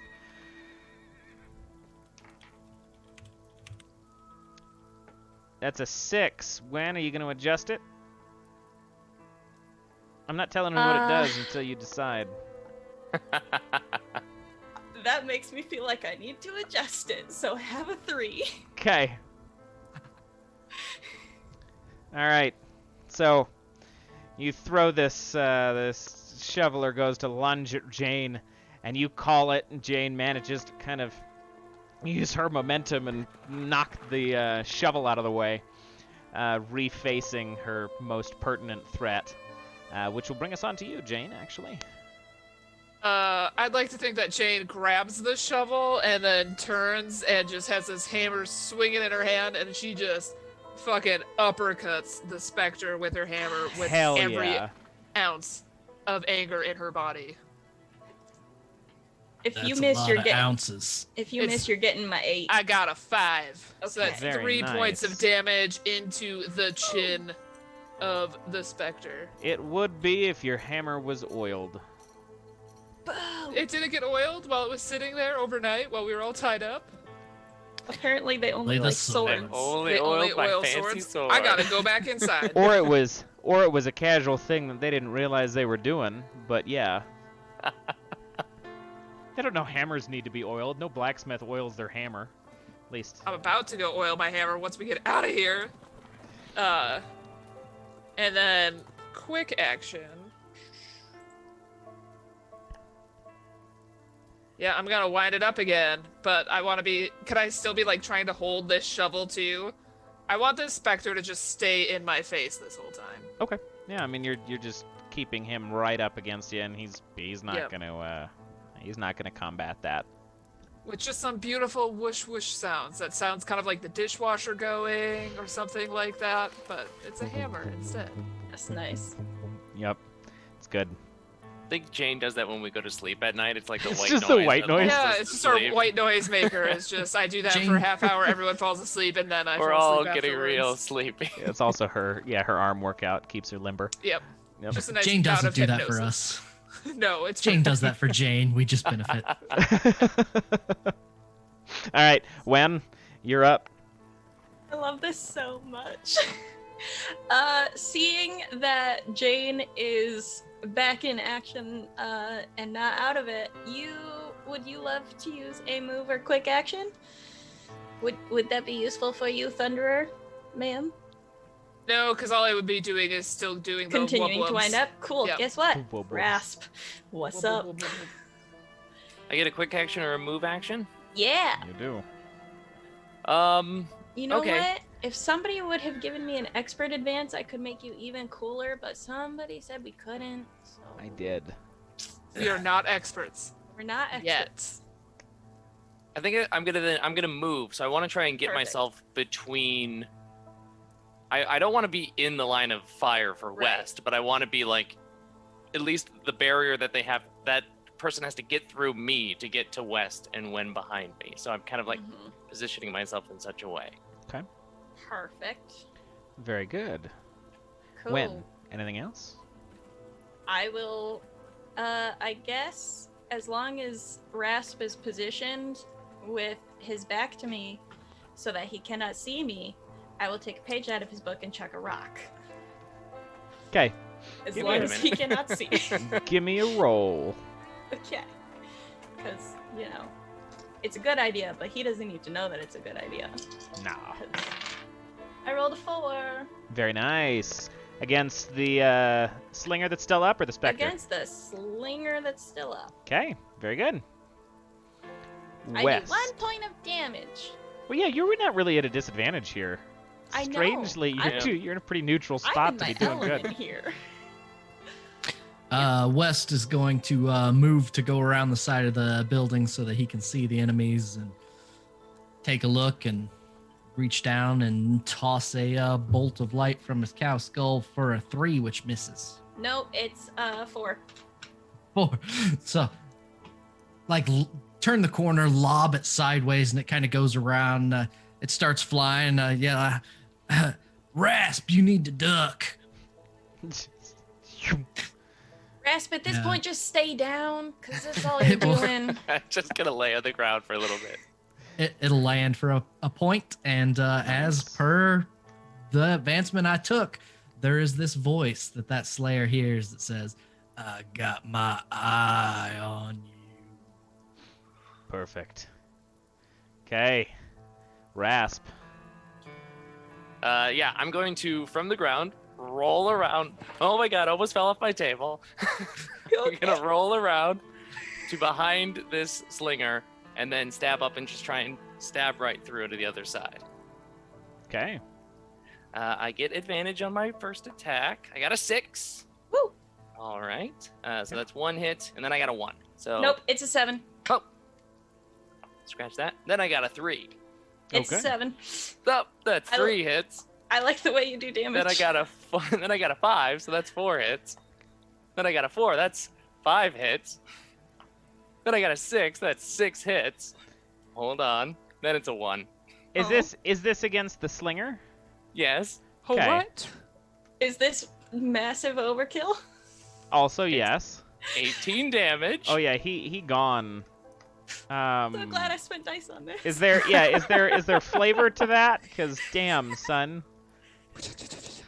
Wow, yeah, I think Rasp kind of loses it for a second. Like, he stabs through, expecting it to be more resistant, and then like kind of falls forward, like I fell forward on top of the slinger. And as I do so, I kind of like just grossly tear my way through the bodies. I try and get my sword out, so like almost accidentally Just killing the slinger. completely disembowels this dusty bitch, and you're just everything pouring out of him because you're trying to dislodge your sword. Give me my sword. He's gone. I feel like at the beginning I'm like, Rasp, there, Rasp, Rasp. And then it sort of devolves into Rasp, stop, Rasp, Rasp. Stop it. Just, No, for real. Man, I wish I didn't see that. Yeah, I'm like, there's just dust, like, and zombie or slinger, like, love it. rot on me. Okay. Smiling, big smile. The You're a happy stabber. let's see. All right, so this specter is up next, Jane. It's going to the first time you've seen it go from like functioning like a man with a shovel to like what you would traditionally see a specter or a banshee do, and the face kind of devolves horrifically and elongates as it just wails out this horrible scream. And which dice is that? I'm so glad this book exists. I was actually going to write monsters for this, and then I read through Dust, and I'm like, no, this is actually all narratively in line with what I wanted. So It's pretty good. yeah, it is good. Let's see. Okay, that is a 4. So you're gonna take 1 damage, Jane, and 1 less action next turn, Ooh. as you are a little shook, and your ears are probably a little bleedy, which is not good. A little bit of tinnitus going on. I have nothing to debuff that anymore. All I have is successes left. Did you run out? I did run out. Look, I have 11 dice, okay? And Time I've been to bring throwing in them reinforcements. super fast. No. All right, is it Jane's turn? Yep, it is Jane's turn. Jane is just gonna be like, will you shut the fuck up? And the hammer, that uppercut earlier, was whooshing in the other direction and is now just going to come along the backside of their head and just try to pummel their head into the ground. Perfect. Give me a roll. Yeah, so that's a 6. Delightful. So that hammer comes up and around, and because this is a specter, but at the impact and the horrible velocity that hammer has, the whole head just kind of incorporealizes mid-scream and just kind of evaporates outward for a little bit before it starts to reform. Again, it's doing damage, but not ideal. I'm gonna look over at Rasp and be like, I need that oil! Does Rasp even know that oil is what's doing it, or is Oh, it no, just I think accidentally Rasp doesn't think bumbling anyone- through it? Great job. Then never mind, she's gonna just be like, what the hell? She's just gonna like shake her hammer at him since she can't wind it up this turn. Oh, goodness. Okay, so, When? What are you doing, Jane? Start winding. Use a quick action. Go. Blah, blah, blah, blah, blah, blah, blah. Yeah. Wild. Like, I've never seen anybody be so nonplussed about using a hammer like a bludgeoning blender. Oh, all right. All right. You doing anything else, Wenn? Yeah, I'll throw another rock. That's all I can do. It's a I'm good looking thing there's a you lot of dead in rocks the in eyes this as you town. pick it up too. I am so mad that rocks are doing just as much damage when they connect as this fucking lethal ass hammer. Ugh. Yeah, I'll just kind of I'll look down and look up and make direct eye contact with Rasp and drop the rock out of instinct of embarrassment. And then realize, no, it's a good idea. And then just, pick it back up and throw it. I think it's really Jane you don't want seeing you throwing rocks effectively. I mean... She's gonna lose your shit. I'm gonna think I'm unworthy of my hammer and just break down. I mean, I threw a book earlier, so, that was worse probably than rocks. But I rolled a 2. Okay. I think out of embarrassment. You throw it kind of half-heartedly at that second pickup, and yeah, it goes a little short. Just kind of falls through the torso of the specter.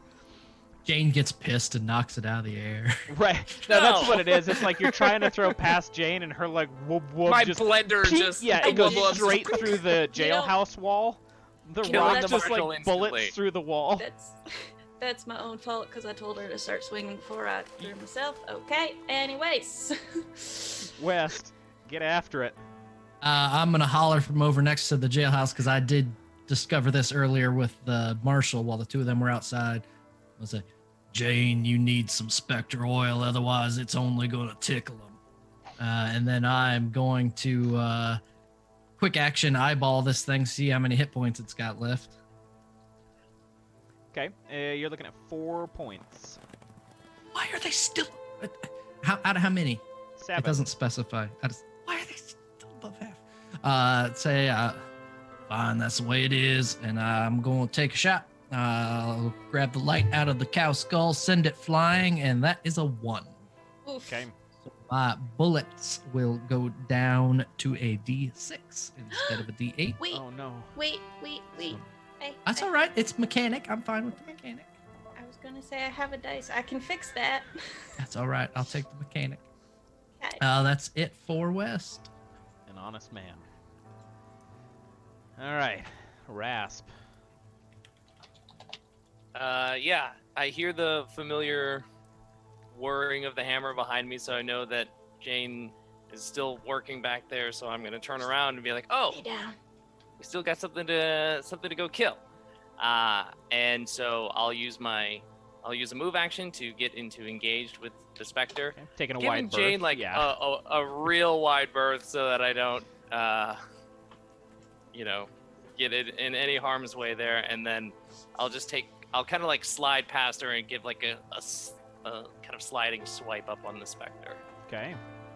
I got a 6. Very So that's nice. 1 hit, which is 3 damage. Okay. West, did your hit didn't land though? You rolled a 1. Significant look. Yeah, so it's still alive. Then I Oh, got a yeah. 2. Do you want If to you make kill it an steal A? from me, Oh, I'm not gonna kill skill. I'm not going to let him kill steal from you. Apparently, Jane, this 8 has your name on it. It's okay. I swipe up and then I look at Jane and I You, you can see Wink. the anger Guns. and her frustration as you watch your blade, you could almost hear it burn as this specter starts to unravel, and Jane's like, "How the hell?" That's weird. The specter, probably much to Jane's chagrin, seeing you more as a threat damage-wise, is gonna turn on you, Rasp, Oh Little old me. with that Oh, no. shovel. no! I thought we took the shovel away. No, she was holding on to the shovel. Oh, okay. Oh no, you know what? You are correct. You are still Ha! holding on to the shovel. So he's gonna drop the shovel. Still turning to Rasp. this is probably worse now. Uh huh. He pulls out. I am so sorry. And since he is a specter and a little bit more no. spooky boy, he's made it going to worse. just kind of just Temple of Doom finger claw right through you. Ooh. I made it worse. I'm so sorry. Let's see. You luckily did not make it worse. He rolled a 3. So, nimble as you are, you managed to dash out of the way. High five the Spectre, because I think that they're going for a high five as I roll away. As it's, a little uncomfortable, and he's like, "No! Get back here!" Jane, you're up. Take the 8. Yeah, Jane is going to, well, they're gonna bring the hammer down in a way to ring the bell, as it were. I don't know if this thing's gonna live through this. I'm really hoping it's not. I'm hoping we did the math right and this isn't gonna happen. But if it does, this Spectre will not have, or will lose one of its actions on the next turn, if it somehow survives. But they are going to bring the hammer and the shovel down as they just like jump up and just slam it all down in a nice whooshing arc. Okay. But using both, just fucking going to work on this guy with his spectral stupid shovel. Okay. Thor's hammer ain't nothing compared to Thor's 5, shovel. 6. Very nice. So you bring this hammer down on this Spectre. Oh, yeah. And y'all did use the math right. Yes. 1 damage, but it was enough damage to give Jane her confidence back, as that hammer Thank comes God. down and just obliterates what is left of this Spectre, as the shovel evaporates from your grip as well. And it is Damn it. completely gone. As this happens, you could have some time to celebrate, but you can actually hear the spurs of the marshal from around the corner of the building as he turns the corner and sees all 4 of you triumphant where you're standing. And he goes, "Well, perhaps there is hope for you yet. Say, I told ya. told you I needed my sword. But y'all need to get back inside, I was Before. gonna ask. because it's getting dark. Oh boy. That's only the start of it. And if you want to get out, you're going to need a plan before you move through the town." Well, that's my language at least, so I'm gonna walk over and retrieve the book that I threw. And just This is my brush it good off. book. I also give It you a is. rock that you threw, assuming you want this back. I will take it begrudgingly and put it in the bag. If and you all are done, we ought to get inside. Okay. Yeah. All right. Jane's gonna look between Rasp Blade and her hammer, and then back at Rasp Blade and back at her hammer, with just pure confusion, because she maybe did like 2 or 3 little bits of damage, and she like looks back and just sees the guts of the eviscerated slinger on Rasp, and it's just like, the fuck? I didn't even get guts on me! And so she's hella confused, and is gonna go straight to West and was like, "You said something about oil." Let's get inside, discuss it with the marshal. They oiled his sword from something. We need the same. And as he's walking, the marshal's going to kind of address it. And he goes, "What do you mean?" The deputy said that the sword was oiled up, and I know well the type that, well, let's just say the cursed type. And I'll eyeball him up and down with my good eye. It takes something special to do real damage. Well, They used it on the sword, and I think that Jane would appreciate the same treatment. I mean, our deputy's just got a thing for keeping things tidy. I'm sure that was just a courtesy, but if the oil that he was using was of benefit, I could fetch it. Why would it help? You see, there are certain creatures that can't be touched unless the appropriate accommodations have been made to our weaponry. And, well, the sword there, it has seen such accommodations, and I am sure the rest of us, including head nod over to Win, including the man bag over there, could probably use some of the same machinations. Fine, I thank can you only very assume much. that it's doing damage then, not because we've done anything special, but because it comes from the same blighted curse that we're all stuck under. However that may So- work, we've done nothing special to our oils. Only Well. dead things can hurt dead things? Is that what you're thinking? If that's the case, how's your light slinging out there, Farron? I saw a little bit of that. It didn't do what it ought to do. It dug in and took hold, but it didn't bite near as deep as it ought. Understood. How much are you folks looking to get out? My books do about the same damage, in case anyone was wondering. Just saying. Don't tell Jane. Quit saying it so loud. Jane is flabbergasted upon hearing that. Just. All right, the deputy really likes me. I'll go. If you guys don't want to go, I can go. I need it. Well, now, Jane, wait, none of now. us should go by ourselves. If the marshal said it could be fetched, let's just let the marshal fetch it. I assume he can walk safe amongst all these people much better There than we was- can. We'll all go out based on Oh, what the great. answer to your next question is. Because I asked how ready you are to leave this town. I don't reckon anybody can leave until any of this curse is lifted.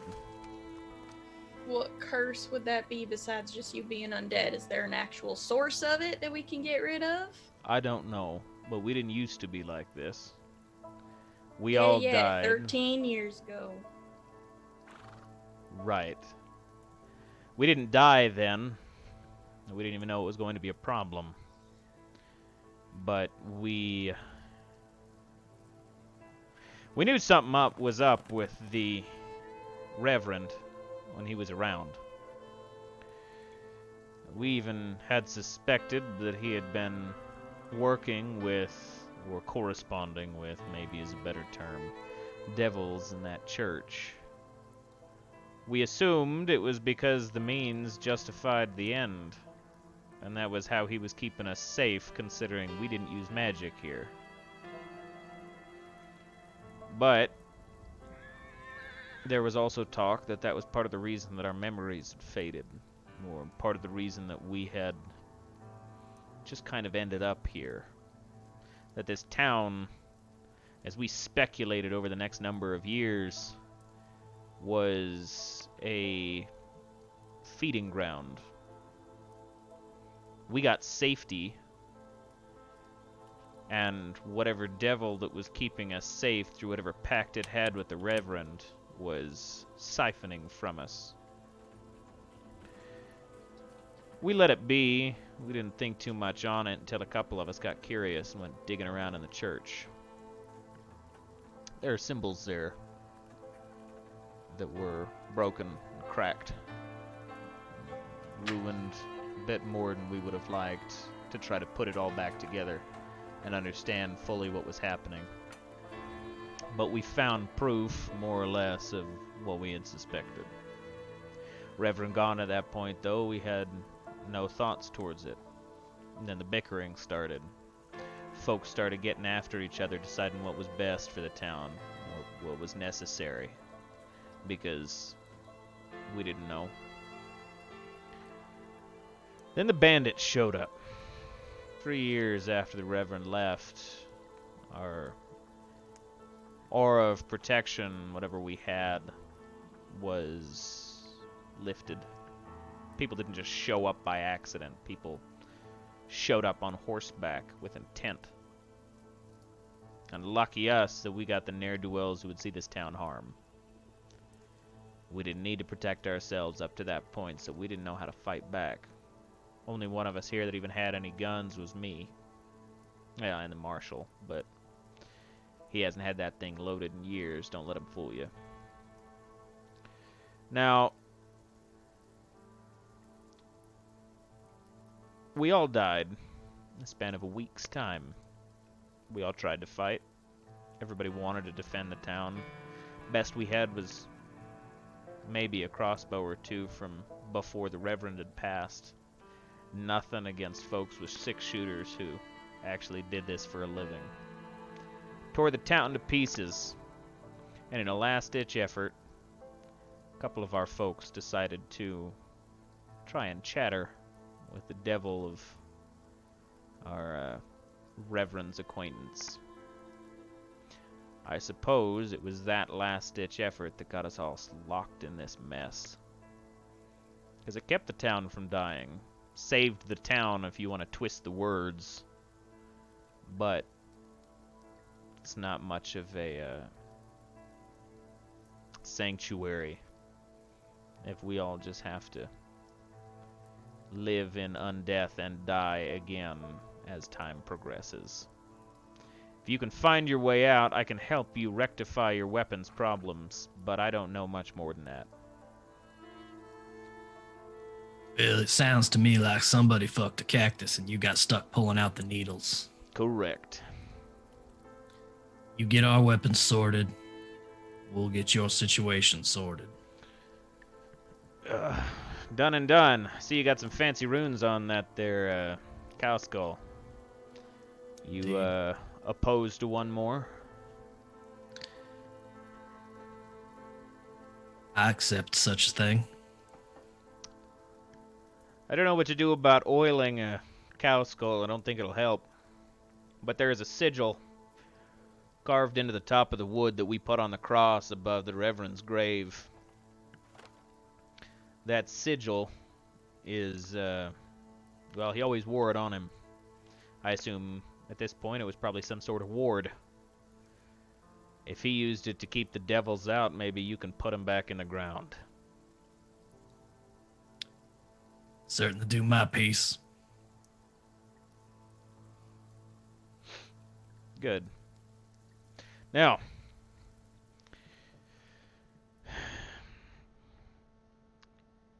the only other thing we have to contend with is the, Roaming undead through the streets of the town. correct. The bandit outlaw Gathered as much. goes by Briggs, and Booker is his right hand. The most active spirits in town, and they will do whatever they can to keep people inside at night. You want a shot at taking down what is threatening this place, you wait till nightfall. You shoot them out then. Then, once things are relatively clear, if you did indeed just get rid of the spirits that were behind my place, hopefully we can look into sorting out the problems in the church. Sound like a plan? So you're saying we gotta take care of this Booker fella and Briggs, the boss of the whole thing, in order to get any further? I'm saying if you don't, you're going to be contending with him and his gang while you try. You could probably avoid it if you were sneaky, but that's up to you. Well, and that historically has not been our strong point, so I think that's probably the best solution. Jane, I think I found us a nail.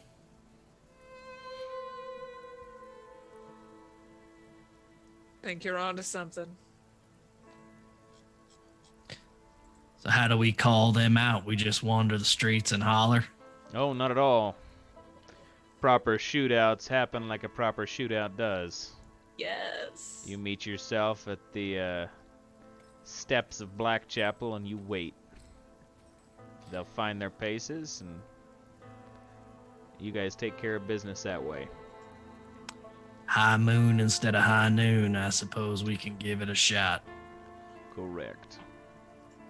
But first, The oil, I The understand. oil.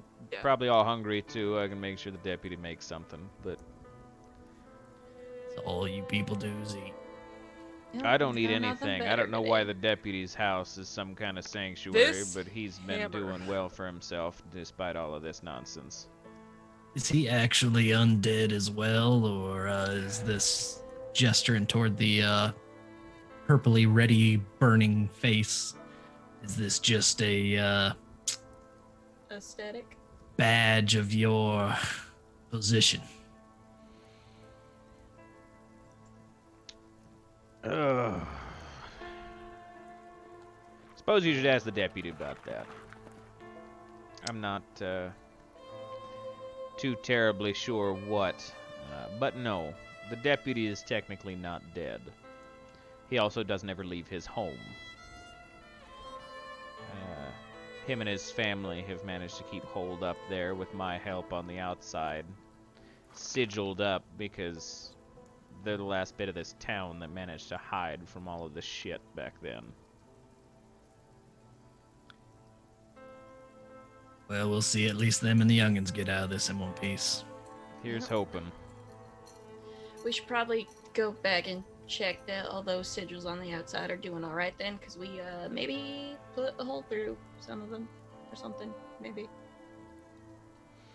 might be worth checking. Yeah, best to protect them. They're all we have left of the town.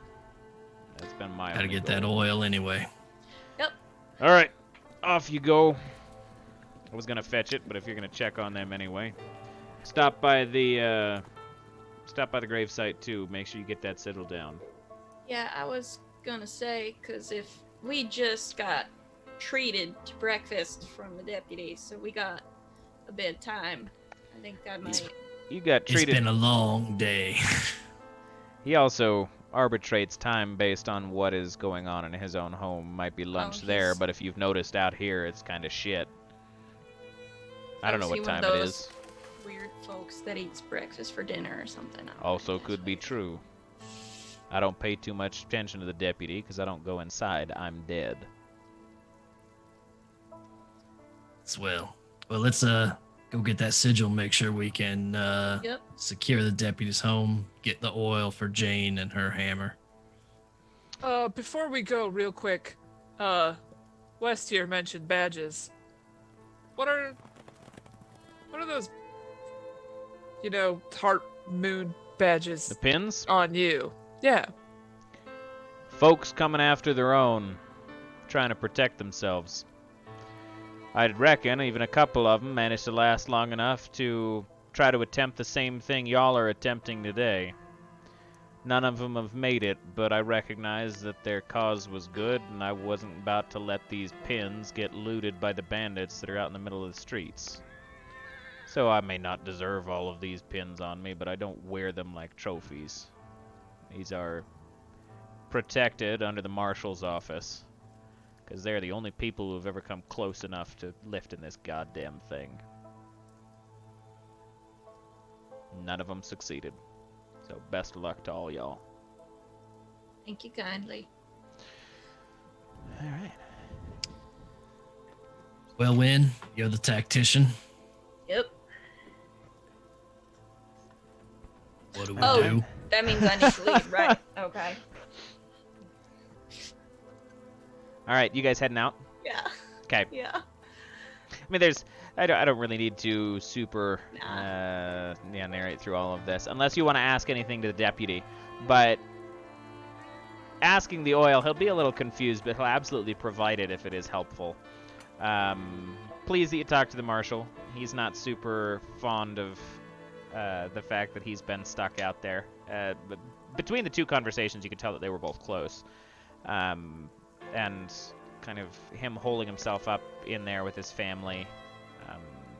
There's divulgence over conversations that they've had over the fact that back in the day, one of the major rules of the town was no magic.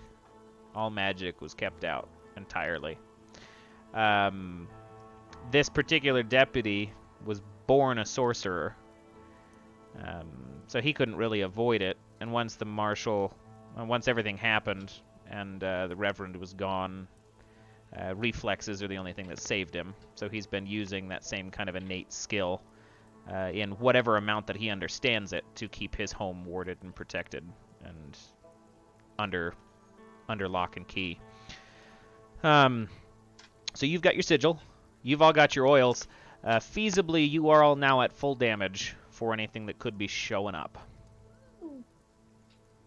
Is there anything else you would like to do before I we mean- go shoot some people? I was full damage before this, but As part of West carving a new sigil into the skull, and then I'll just dip my finger in the oil and follow the line of the sigil with the oil as it sets in. I'm also going to take the full action to essentially reload the skull as I continue to just, it's almost like a nervous tick as my fingers just carve these sigils over the course of the skull. Okay. Perfect. Any of you actually take damage other than Rasp? I took a single point. Okay. Rasp, go ahead and heal a d6 worth for me. And we'll give you some maintenance while you're inside the deputy's house. can I Alright. help with a mend or something? I don't know. If you would like to. Yes. I'm not gonna say no. Okay. Cool. I rolled a 5, Okay. so I don't know if that helped you heal more. So, what'd you roll on your healing, A Rasp? 3. Okay, make that a 5. Done. Thank you very much. Back to full. Very Fine. nice. All right. Useful out of combat, and that's it. Okay. Ready to step out into the dark? Yeah, let's make it back to the church, because I want to look at the runes and stuff. Yeah. So, And you got it in you to guide our shots, so to speak. I get to roll that every time we do combat, so yeah, totally. Holy hell, what? I thought Yeah, you were you like are a- so tapped out, and you were I just thought, like, "Do-do-do-do-do." Tapped out daily, but nope. no, you are a bard on crack. Jeez. Yes, I am. Actually, Best it's more support like class ever. a divination wizard. I was thinking, Fair enough.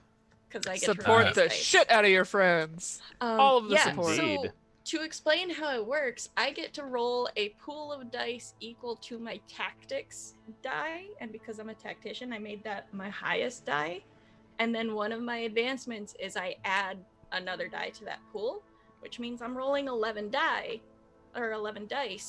And then another advancement that I had is instead of rolling d6s, I can roll d8s. So Good Yeah. God. Wow. Yeah, Man, that all I is- could do is fucking throw a hammer once, and then it comes right back to me. it's so many dice. It's so good. I'm so That's glad awesome. you're here. I am Good never doing this lord. without a tactician. Good. I Yeah. adore this already. This makes me so happy. I love doing this. Yeah, this is wild. Mostly because my favorite part of this is watching Mad's face when he's like, "Okay, so I hit." I'm like, "No, you don't." That's my favorite. It's Telling so Mads nutty. no. Well, What? I reckon we ought to head to the steps and Yep. see about hitting high moon. I agree, although I am going to address why you enjoy telling me no later, out of Oh, game, no. because I'm Okay. curious. Yeah. That's So a you guys, personal thing. you guys reach the steps of Blackchapel. Still rubble and relatively untouched, though now that you're paying more attention to it, you do notice that the rubble has been upturned enough that you can see where the townsfolk had tried to find and upturn all of the boards that had created the Devil's Sigil on the upper floor of the church, and try to kind of piece them back together, and they lay a little bit recklessly across the top of all of the rubble. And then the Reverend's grave at the base of the steps. Clouds begin to part as the moon shows itself, and almost materializing right on cue, the sheriff or the marshal having dealt with enough of this to recognize exactly when things are going to happen in a day. Gunfire starts to erupt just upward in a bout of intimidation as 5 different individuals all get off of what would have been horses, as the horses kind of evaporate and they step forward through this memory and approach the church. They look at the 4 of you and they go, "Seems like you're outnumbered." Now, I'm going to tell you this straight. There's one of 2 ways it'll go. Either your corpses will be laying in the dirt at the feet of me and my friends, or you'll be scurrying back into the night screaming. Which way is it going to go? A light wub wub starts to sound in the background. Drop the bass, Jane.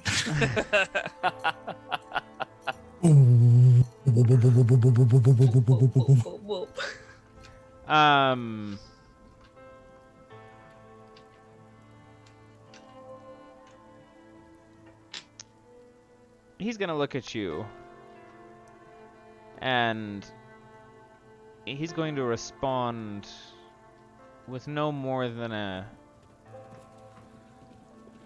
"I like my odds." And he's gonna pull up lightning fast 2 revolvers. And you would assume he was fanning the hammer at the speed he unloads some lead, but a shot clean forward pops out at each 4 of you. I would like you all to make an agility check as we start combat at disadvantage. And I can't affect this yet, y'all. So y'all. Because you haven't rolled into it yet. Nope. Yep. I finally rolled a 1.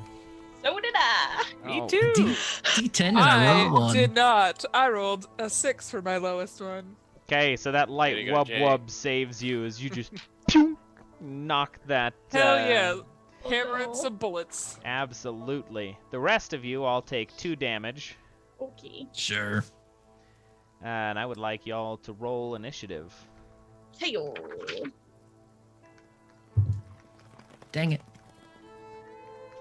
Get new sticky note. You new can start the combat. bottom of the list with Jane at a 1. Okay. Wait. Everybody rolls at advantage, please. Oh, Ambush. Okay. That is Two still anyway. a 1. roll Oh. 2 2s. All right. I'll have a So burst. we Two got ones. Jane is a 1. West is a 2. When? What'd you get? 4. Okay. When is a 4. Then we got the Spectre with a 4.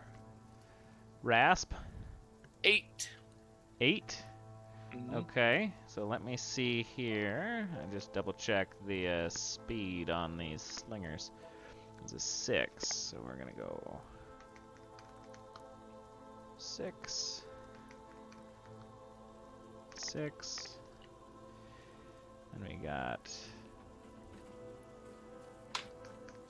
All right. I'm a rolling on my dice. Or actually, we're gonna go. Spencer, bless you for this mechanic. Seriously. It's a good one. Wanted to make a support class that felt really fun and ridiculous. It does feel ridiculous. It's the best. That's something. Somebody take a note to talk about that after, because I want to Well. talk. Okay. So, actually, you know what? I'm gonna adjust that for now. So, Rasp, you are up first. But Denner, Briggs, sorry. Briggs is itchy trigger finger and he's Denner? on deck. Sorry, first name is Denner. He just was not addressed in game. I was just Oh, we're reading not it from my that notes. familiar. No, See. Marshall addressed him as Briggs. But yeah, Rasp, you are up first.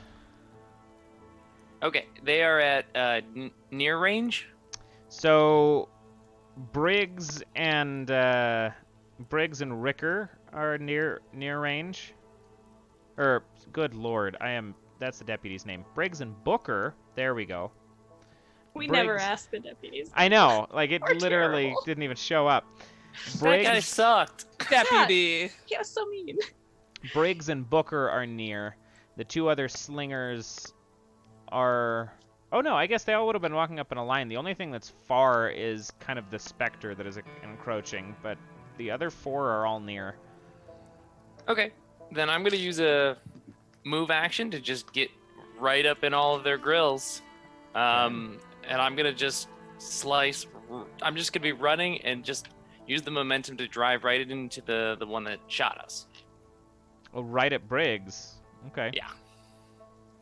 Okay. I get advantage. Mhm. So I got a 5. It's Okay. 1 hit, and then just the 1 hit. So that'll be 2 Do damage. you want it to be more? It's up to you. Make it more. You have a 6. It's 2 hits. That's 3 hits. That's 4 hits. I'm so glad I facilitated this. That's 5 hits. That's 6 hits. My eye has become twitching uncontrollably. 7 hits. And I'm done. Make this worse. I'm Um, not going to because that's- I'm going to be nice now. that's 14 damage. How do you want to do this? Nah, he's still up. Ah! Should have made it more.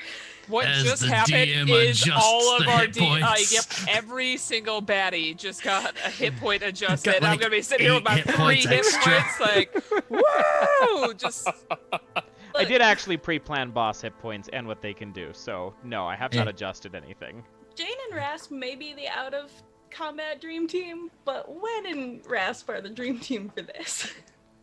Good Technician God. Blade are we're the meant to fluff be. piece. We're the fluff fluff show in anime when you just went through this great arc. That it's those two doing something stupid, and it's a really great episode that you remember forever. But Didn't have anything to do with the plot. Or had something. nothing to do with the plot. Could not contribute to the plot together. It's Just plot not adjacent. feasible for their characters. Okay.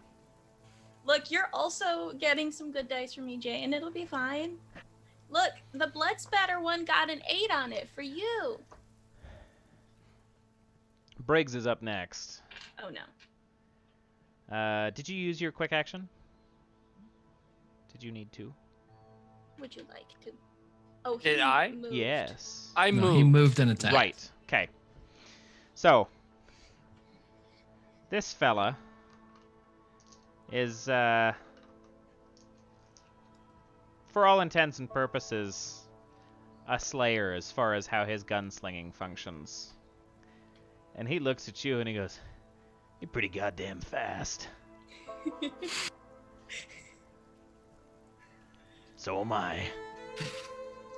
And he's going to unload his entire right-handed pistol, which is 6 shots, just point blank into your chest. Oh no.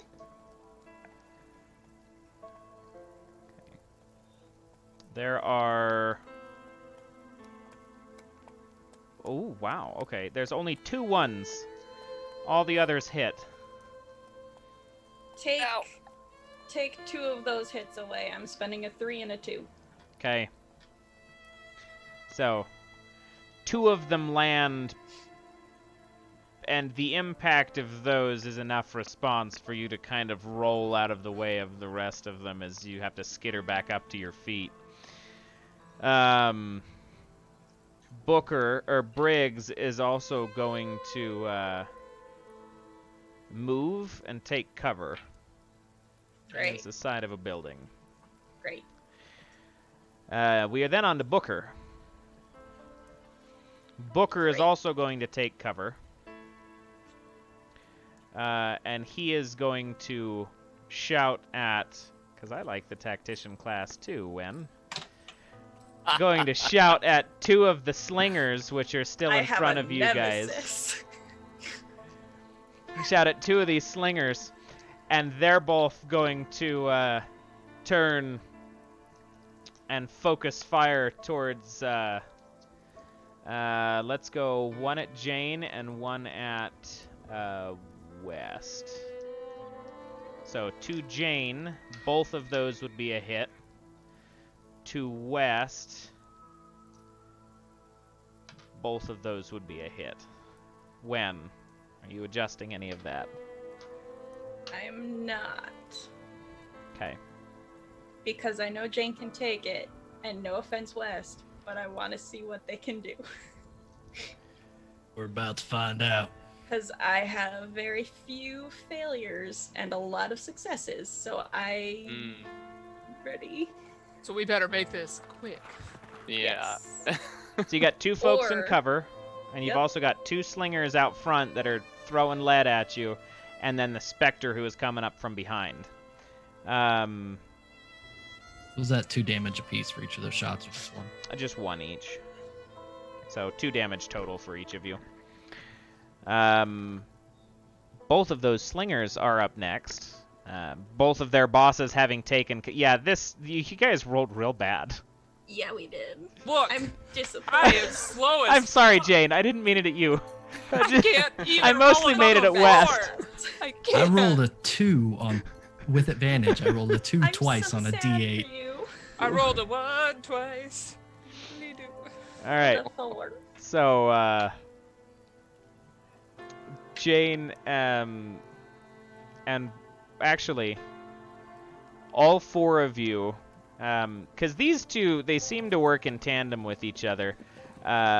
Both of them are going to go ahead and fan the hammer.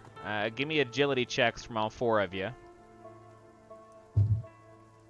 God, I rolled another We one. make 2 checks? Are they Just both make 1. failing? Oh, I rolled an 8.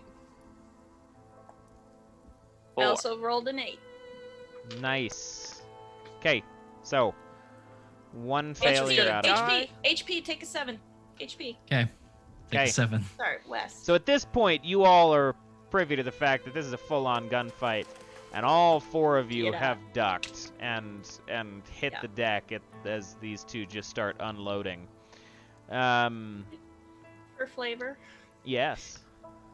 can I chuck a smaller rock at the back of West's knee so that he falls and that's how he gets down? Absolutely. Okay. That's a tactician's That's job. all. Thank you. What in the hell? Rasp has never been prouder. Thank you. Um, I'd like to think that Spencer also is proud of me. There's that too. Okay, thank you. okay. The Spectre is going to move so that he isn't near to you at this point. Are they all going before us? Literally all of them except for Rasp. And that's... yeah. Or actually, no. That's wrong. You actually go before the Spectre because Slayers go first in a tie for speed. Yes. So you go before the Spectre makes a move. Great. That I don't think makes me feel better, but I'm happy for you nonetheless. thank you. I'm also happy. I want to take cover too. Okay. So that's my move. All right, so you duck around the steps of this church. Uh-huh. And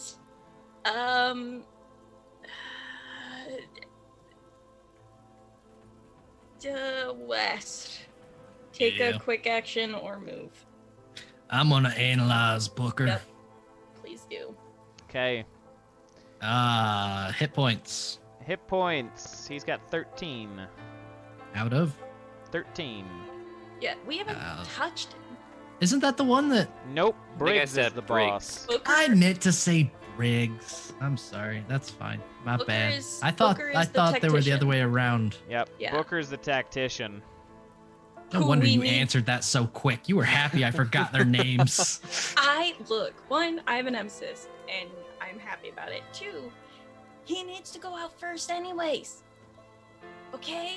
As a tactician, definitely get rid of me first. Mads, you didn't hear that. Is there, so is there a specific thing that, was it just the hit points that you can glean? Do you have to pick one? It's just learn a piece of information about them, and it says hit points, actions they can take, etc. So I just went with hit points. Okay. And I've just kind of done the how many left out of how many and Yeah, assumed 13 out of that 13. is intent. Fair enough. Okay. So that's my quick action and my move. Okay. Spectre is up. He is, the Spectre's not too keen on West doing the the crazy eye with the magic skull. You don't know what the hell I'm doing. You're new here. All I did was look at him. You get back there. You were far. You're just near. You ain't close enough to touch me. Look, this is just a skull. Don't ask questions. Don't you mind. Would you mind none? But he only has to be near in order for him to yell at you. Oh no. Oh, but that Damn was. it. Oh no, I rolled the wrong dice. Hold on, let me try that No. again. Oh, Nonsense. no. That Oh, was better. no. I've been cheated. I've been cheated by the DM. Look at him. Look at his face. He cheated me. He just wanted to hit me. Look at his face. Don't you know play it's true. dice Look at with his the devil, face. kid. Wes, I can give him a 2. It's fine. Do you He want to ain't give even him a rolling 2? dice over there. Again, you've asked me, which makes me think I should say yes. So you've seen all the Spectre's actions before. I have. The Spectre is the one that can control him to take shots at us, right? Correct. Yeah, no, I'm not having none of that. My friends are my friends, All right, not so yours. the Spectre is near, and he failed that roll based on Wen's intervention. That, And now my friends are my friends, not yours. Get out of here. Wes, Appreciate it. you are now up. I'm gonna eyeball the one I meant to eyeball to get the hit points out of hit points. And you know which one I mean this time, damn it. He's got Great. 14 left. Out of. 28. So that's Ooh. half. Yep. Half's good. I'm gonna take a shot, son of a bitch. Okay. That's the wrong dice. 5 or higher. No. Wait, Wait, that was 4. no, higher. D8. I He's rolled in a cover. 6. Oh, he's got cover. I rolled yeah. a 6 on a D8, which is a hit. That is a hit. How All much right, damage? so it is 3 damage on a normal bullet. Okay. However, at half hit point or less, it's an additional. So that is 4 damage. Okay. And he hears a voice in his head that just says, I got my eye on you. Well, kind of like gothic macabre McCree bullshit. Like, So it's the actual mechanic is called the slow way. I love it. Which No, means when I shoot somebody, I shoot them in a place where they bleed out for the rest of the combat. Instead, I treating it like a curse type thing. So I love it. No, that was not a dig It's- at you, Spence. I just think it's funny the way that you're flavoring it. I'm like, it's so cliche and bizarre, and I love know it. it's cliche. Makes I me love so it. No, it's great. How do you do a Wild West, an Eldritch Wild West Every- game without cliches? Yeah. Oh, Every absolutely. part of this is cliche. It's high moon. It's high moon. All right. So that should bring us on to Jane then. Bless you. Upon seeing that we are all taken up on one sad motherfucker, Jane is going to use their movement to approach them, and they are going to ring the bell. Ring that bell. A 6 will hit. That'll be 3 damage, and but it is rounded, do half damage rounded down, so it's only 1 damage this time, but they lose an entire action on their Okay. next turn. That's good. So That's just on a little Briggs. bit, and then Okay. she's gonna just be in front of them and taunt them a little bit and be like, "Come on, buddy. Come on." That what was you against got?" Briggs. That was against the one that we've been hammering to pieces and So slashing Briggs, to yeah, pieces. Yeah, the big Briggs. guy. Yeah, the big guy. Okay. The big guy of the group, and now she's just in front of them taunting them. Okay. As a reaction to that, everybody except for Jane would see this, but you Excellent. watch Booker pull his revolver out, and he aims downwind, not at you guys, but at one of the slingers, and just shoots him in the side of the head. And you watch the slinger drop, and as you do, you watch his essence pass over to Briggs. No. And Briggs just kind of cracks his neck and looks back at Jane, and he's like, "Let's go." I need that. I need that. You want to kill your friends to help your friends? Was this like in the movie Wanted, where it was such bullshit that they curved the bullet like just completely like whip the hand Hey, around, now. and then it just like curved around and just popped this guy in the head to like break the cover and stuff like that. Because that's how I'm imagining this, and I'm mad. Well, because you didn't take any damage. Like, nobody got shot. It was No. one of the guys No, out of but cover. I'm just mad about this bullet coming out of cover Yeah. to like go and like bop somebody in the fucking. Ugh. It's not like he didn't pop up to shoot him. He's not just like, Yeah. pew! Like, he did actually, like, come up and take a shot. All right. I still hate this tactician, and I'm just gonna also Yeah. glare at that briefly. You may definitely share my nemesis, Jane. Absolutely. Oh no, I see the biggest motherfucker on the field, and that is my nemesis. Okay. That's Just fair. going for this guy. Okay. That will bring us on to Rasp. Now wait, is that the one that has I have my eye on? Yes, you do have your eye He on takes Briggs. he takes takes a damage. Takes a damage when his turn comes up. Oh, I thought he did that on his turn. No, No. that was, was a the reaction. tactician's reaction. Somebody shoot that son of a bitch. That's Look, what we I've decided to been go for the telling big ya. bad first, and we fucked up. We should have done the support class, but you see. Rasp, reload. Get the little one. And Rasp like checks in, like looks Get at him. Jane, looks at the big one, Go. accepts the fact that Rasp should be back there against the support. So I'll use my move to dash over to the support, the murderous support, the traitorous support class. Booker. Yeah, Booker. And I'm gonna start swinging. Okay. That's a 6. That's 1 hit. Okay. That's 2 2 hits. hits. That's 3 hits. I'm coming for you. That's 4 hits. I haven't had to use He's any got- dice on you. That's He's it. got 13. He's No, got take a 13. Take a 4. That's 5 hits. I would like That's to 6 ask hits. Bear Wizard to please He's add got additional hits 13. to the hammer. He's got 13. Hit him again. Hit him again. Hit him one more time. 2. Nope, 6. Get him. 1 hit. Motherfucker. Ah! That was good. I'm Hey. so mad as Jane just watching Rasp go around slash Yeah, everybody. Jane's just like, Good God. oh god. Basically, Rasp just runs towards Booker behind cover and dives over the cover with the sword and just impales him. And again, just disemboweling him as he's trying You're to get the stirring sword soup. out. Yeah, just. We just see gore and things Right. coming up Give me from the my other sword. side of cover.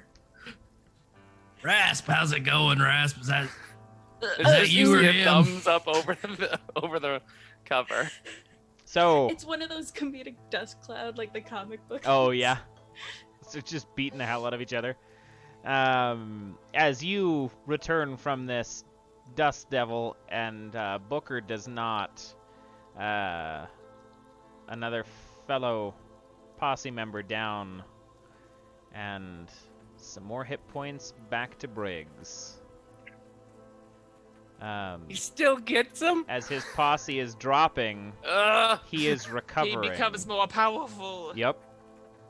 We're only making this worse. Shit. I honestly still think it was better that he can't trigger extra slayers at us. You though. can't do it on Yeah. purpose now. Yeah, but, and at least Rasp yeah. will just like hit him with Also- 9 swipes Good the next God, time he Rasp. comes over to us. I have and 3 more successes, man, to spend. just save those for Rasp.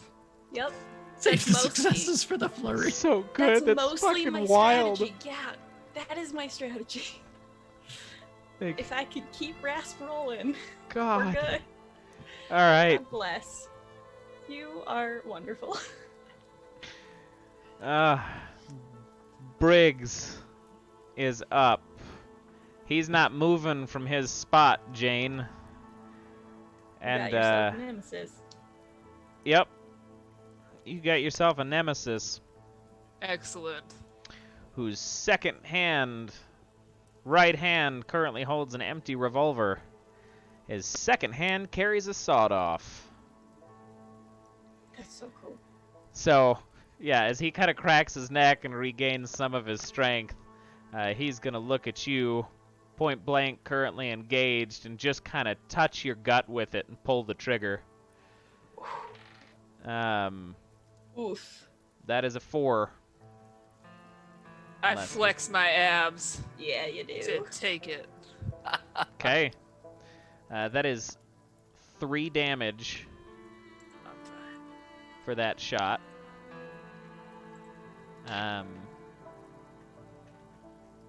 And then he is going to try and move out of your space and get away, which would put him out of cover, but he is only yeah, I guess he would be Far. near right now. Yeah, he's not far, but he's not engaged right now. Okay, that will bring us on to the slinger. Oh, actually. was that using just one action? Sorry, because he lost an action from So he's me. got 3. Okay. So he shot Sweet. you and then he moved. Okay. Woof. Woof. Yeah, he was gonna reload with the other one, but he's running out of bullets because he couldn't reload anything. Because they're in my abs. Just flex and all the buckshot just like just Oh, yeah. Yeah. delightful. That brings us on to the other slinger that is still around. He's gonna take 2 shots at Jane because she is doing the boss dirty. And both of those miss. So Sorry. yep, we're on to Wenn. Just for my own edification, Jane, how are you looking? I'm alright. Okay, I need to know when to use my last miss interfere. I am not bloodied yet. Look at you. Proud of you. Cool. I've got really thick abs. I believe it. Let's see. I don't think we need to know hit points of anything. So sorry, West, but you're out. Jane, do you need to start charging I your? can also your grant hammer? advantage. That's fair. I would also love to charge my hammer. Because it's currently sitting by me because I had to move. Jane, whoop. Thank you for giving me the wub-wubs. Thank you. Delightful.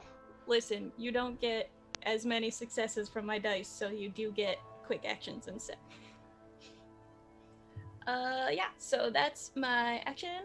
Okay. I don't need to move, so I guess I might as well use an attack. I'm gonna start hurting. Okay. I only do a d6 and 1 damage, but I can try. If there is one near to me. That would be the slinger. All right. Nope, because I rolled a 2. We're not rolling that dice anymore because that was the other one that rolled a 2. This is fine. Okay. So you toss a rock.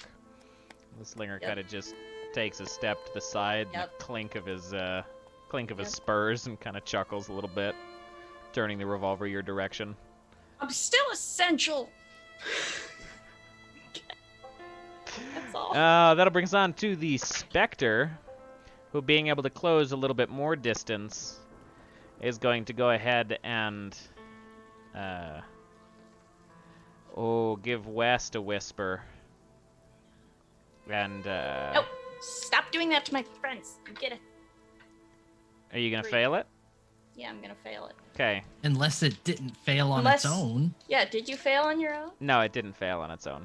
Okay, well now it failed on 'Kay. not its own. All right. So he tries to tries to come up and start saying stuff, and I don't know what Wenn does to distract. My first thought says, and Wenn starts yodeling to keep you distracted. Yes! Please yodel! What? I don't know. If something's whispering sweet nothings in your ear to try to get you to shoot your friends in the back, like, what is more distracting than yodeling? That is the most fair thing I have heard today. But however you managed to, you have Yep. distracted this enough that West is I think- okay. I think that what I'd end up doing is just like, somebody's touching your skull! And then you're like, what? No! It's just like completely don't Bets listen. him off. West, you're up. I see you chose running and screaming. And then I will take a shot at the specter that's closed on me right in its face.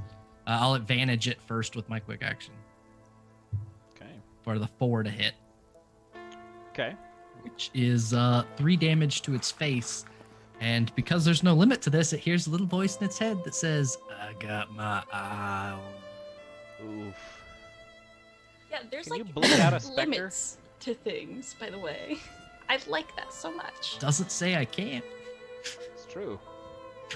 I was just hoping you'd narratively flavor it so that we got some understanding of how you're bleeding out a specter. I have flavored it by it being the curse of my eye. They're just so spooked The out by curse it. of my eye! The curse of my eye. You can't escape me! You can't. You say, I see you.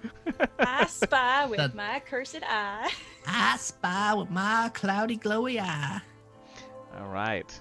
So, both Briggs and the Spectre are now cursed. Then, Yes. you just went. Jane, you're up. It's about time. I got to eat so many snacks. Being at the bottom of initiative is great. All right, Jane. In all of their wub-wubs, it's gonna be like, this motherfucker tried to walk away from me, and she's just gonna walk right back up to him. And this time, get a nice, it's not so much a walk as it is a quick jog followed by a jump, because she is just going to try to come down and just like cleave off his arm with her hammer, just like fully break it out of socket and just drop him. Wreck them. Yep. Perfect. Oh, it's Gotcha. perfect. 6 to hit. So that'll hit, and then 3 damage, please. Okay. My oily wub-wubs. 3 damage dealt. And I would like that one to be a ring the bell. Okay, So it'll be 1 damage, and we're going to take away another one of his actions again. okay.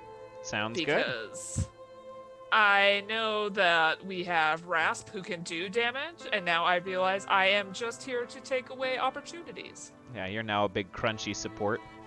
Yeah, We I found Support our tank. roles. just support take. I'll take hits, keep him distracted. Yeah, and with that one, I'll like brush off where he shot me with the shotgun again and be like, still good, Okay. still good, and just continue the taunt. Very good. All right, so top of the round again, we've got Rasp. Close or within near distance would be the Spectre and the other Slinger. Where Jane and Briggs are, because they have moved, because he tried to escape Jane, but also he was trying to avoid you guys. They've moved back probably closer to the far range. Okay. Then I will use a move to get up next to the Spectre. That's what I want to try and Okay. prioritize next. And so yeah, I'll use 1 action to move, and then my 2nd action to attack. And I Okay. start with advantage. That is 1 hit. Okay. It's 2 hits. That's 3 hits. It's plenty. That's 4. Rasp, you're getting it on me. Rasp, Turn I'm having the trouble butter. breathing. Turn it. Turn the I'm- butter. I'm drowning in the viscera, He's Rasp. gonna That's it. start hitting West. It's 6. He was dead 3 swings ago, son. And I once wish I again, didn't see that. It's just everywhere now. Oh goodness. Yeah, just Ghostbusters ectoplasm awful. Yeah, ectoplasm all over. everywhere. Right? Oh Do you man. mind? Okay, I think I got it. I just want to say the other class that I was considering playing was Blade. Can you imagine just 2 blades in a party like this? 2 blades in a blender. It'd be amazing. 4 wub yeah, wub a blender. Slayer Oh, party wub of 4 wub. blades is just called a blender. Yeah. Oh man. 3 blades and 1 tactician. I think that's the key right That there. would be amazing. Oh my god. 2 blades, 2 tacticians. Almost. Yeah, they be each even have their cleaner. main support. Right, everybody has their own golf caddy. It's just like, Yeah. toss me my sword. Let's go. Here you go, Give- coach. Give me the lighter sword. This one was too heavy on the backswing. Yeah. I don't like the angle of this edge. Find me a single edge. All right, so that will bring Can us we offer on you this to hammer, sir? that will bring us on to Briggs, Hey, who, seeing no other option than to just have to line himself up to you, Jane, he's going to go ahead and reload that revolver that he favors so much as one of his actions, and you watch him just kind of take the revolver and he just lets it go. And as he brings it back, it kind of incorporealizes and then comes back in his hand, reloaded. And he aims back down the barrel for his second action. And is once again going to unload.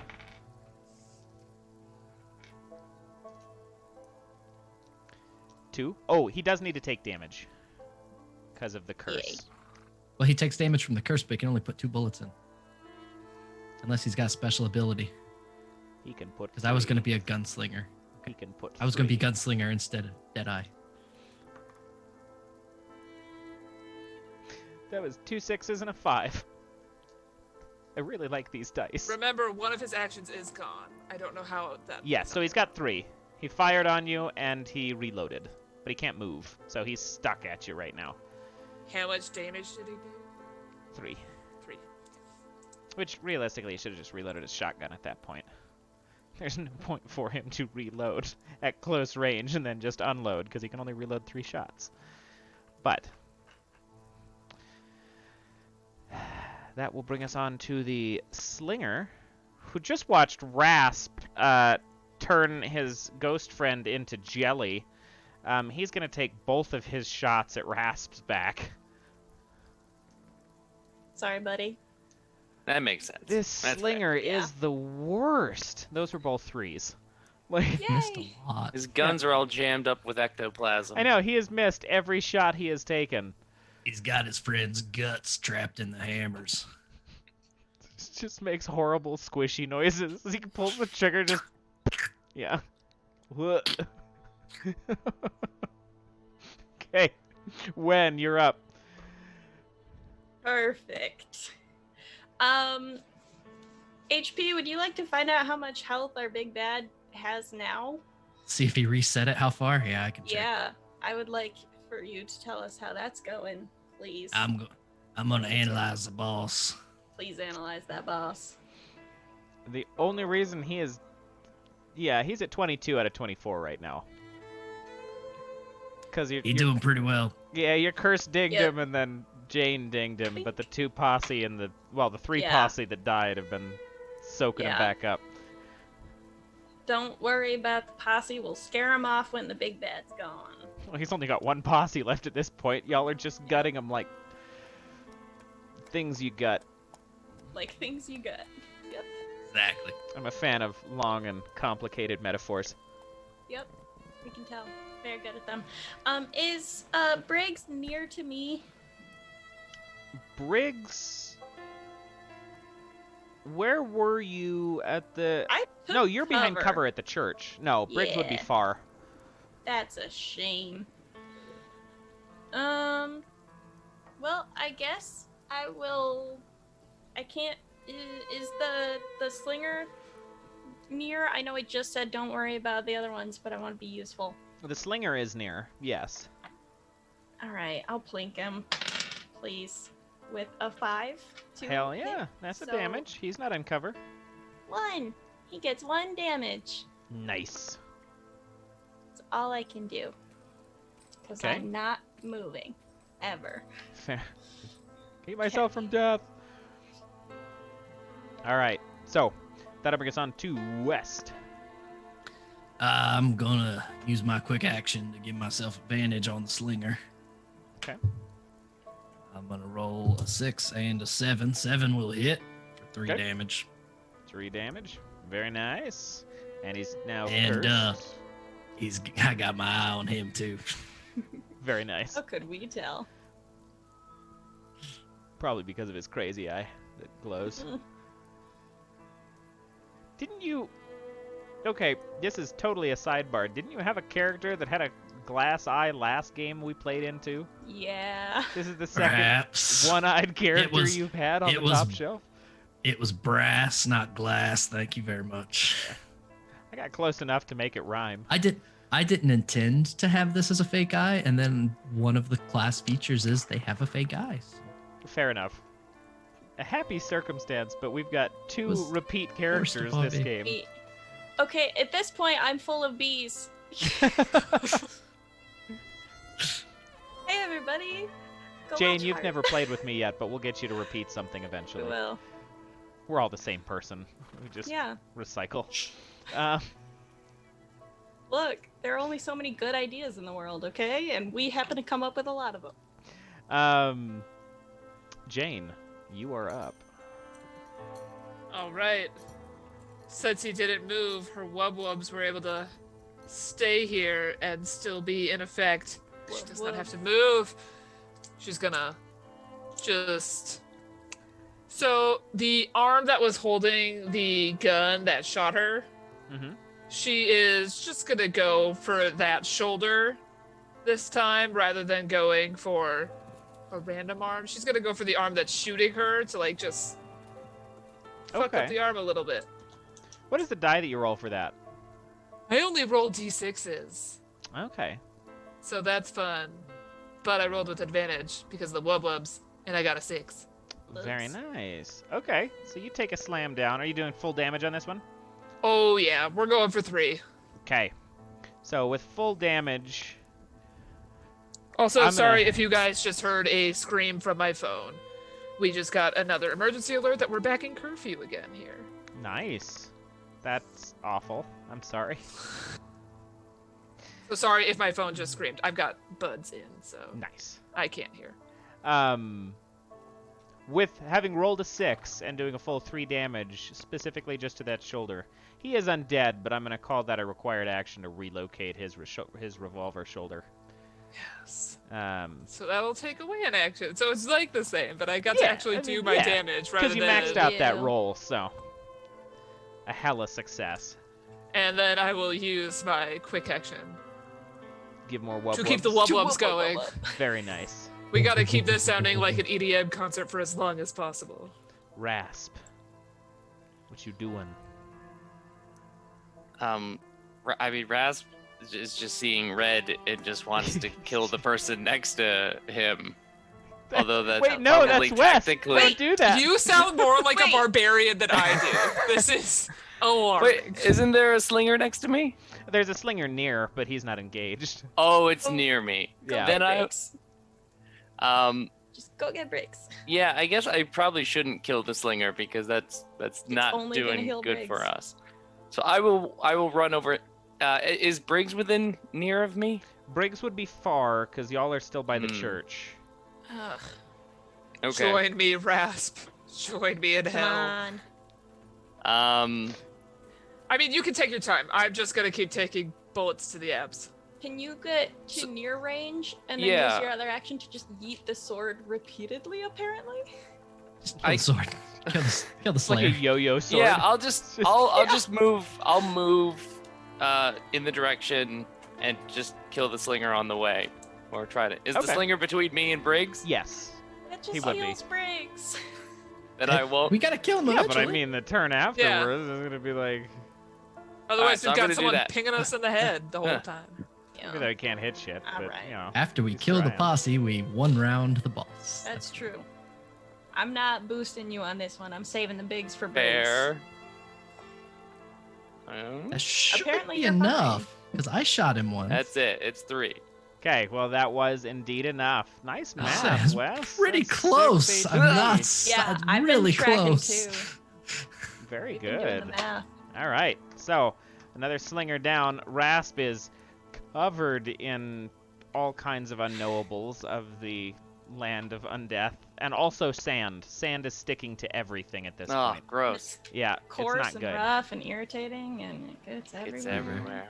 That'll bring us to Briggs, who, seeing you where you're at, is not going to relocate his shoulder. Take his left hand that's got the sawed off in it, go ahead and reload that gun, take a shot right at you. Right at Rasp? Right Or at me? Jane. Okay. Did I say Rasp in any of that? No, I was just Oh, okay. confused as to like. I where it was just trying to because make sure Rasp that I was moving yeah. towards us, so I was like, oh no. Okay. Well, shit. That was a fail. Yes. I I make it a guess- success. Oh wait. I guess he's going to use his third action then to relocate his shoulder, because he can't really follow that up now. So his shoulder's okay, but he did literally fuck all with that turn. When? You're up. Hooray. Yeah, there's not really anything that I want to do. So, Jane's already got the hammer going. West, I guess, take a quick action, my dude. Next person to attack him gets advantage. Yeah. Perfect. I think it'll be you. If I'm far from him, I will move to near, though. Okay. I'm confident enough in our ability and also my ability to not look like a threat. That I will come out of cover. Okay. Sounds good. All right, West. I don't care that he's far. I'll reach for the skull and I'll throw a beam of light his way. Yeah. Okay. Said, you ain't got no friends left. 7 and a 3. 7 will hit. Very nice. 3 damage. Okay. Nothing else. I will use my quick action to give the next Slayer advantage on their attack. Very nice. He's gonna duck left. Just feel it. I know it. Jane, That's it. Okay. you get to do it. You are indeed up, Jane. Super advantage. Super advantage because of the wubs and the. All right, Wub. so that's a 3, but I have a +2 from chat first thing in the evening, so I'm gonna make it a 5. Nice. Yeah. Thank you, chat, for the +2. Thank you, chat. And do I do it? Do I ring the bell? No, No, I'm not gonna ring the bell. We're too close to the end game now. So we're in the end game. We're in the end game. Yeah, just 3 points of damage dumped into our big bad boy. Okay. And then, yeah, quick action, just winding it back up again. Just keeping the concert alive. Okay. Sounds good. Go ahead and that'll bring us on to Rasp. Rasp takes a big deep breath, catches his breath, Scared and of then Rasp. starts running again. And then just diving stab towards the biggin. Okay. To kill. I have 1, 7 more to kill. 2.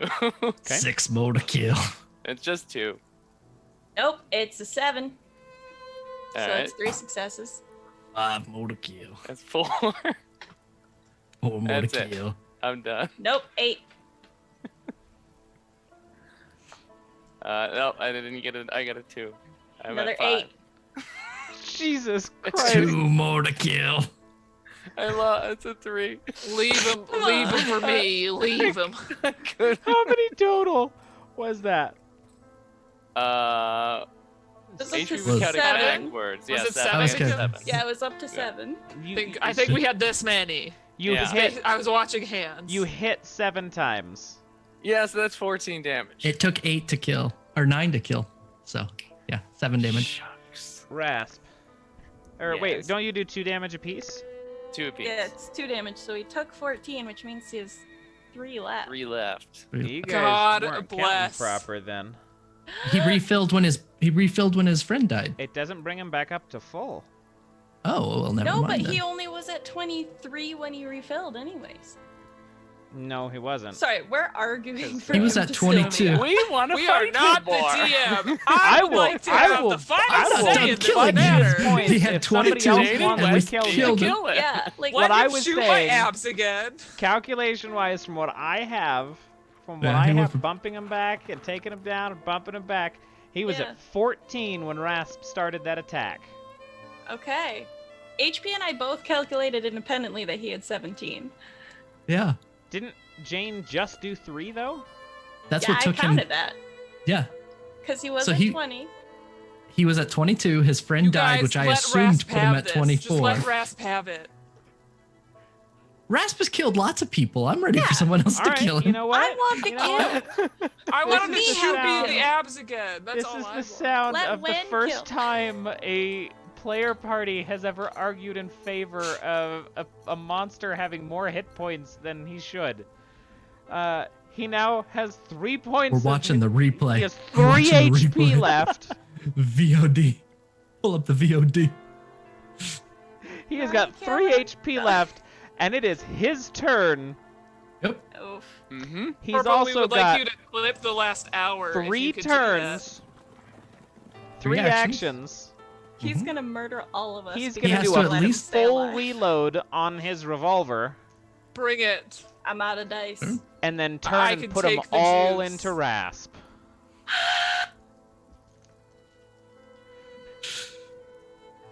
How dare you? I have been in front of you with these amazing taunts this whole time. Okay, that is 4 out of 6 successful, so that is 8 damage. He does twice as much when he's below half.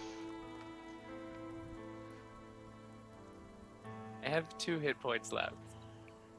I will avenge you. Y'all, he could have just died. I'm I'm okay with alive? that. Oh.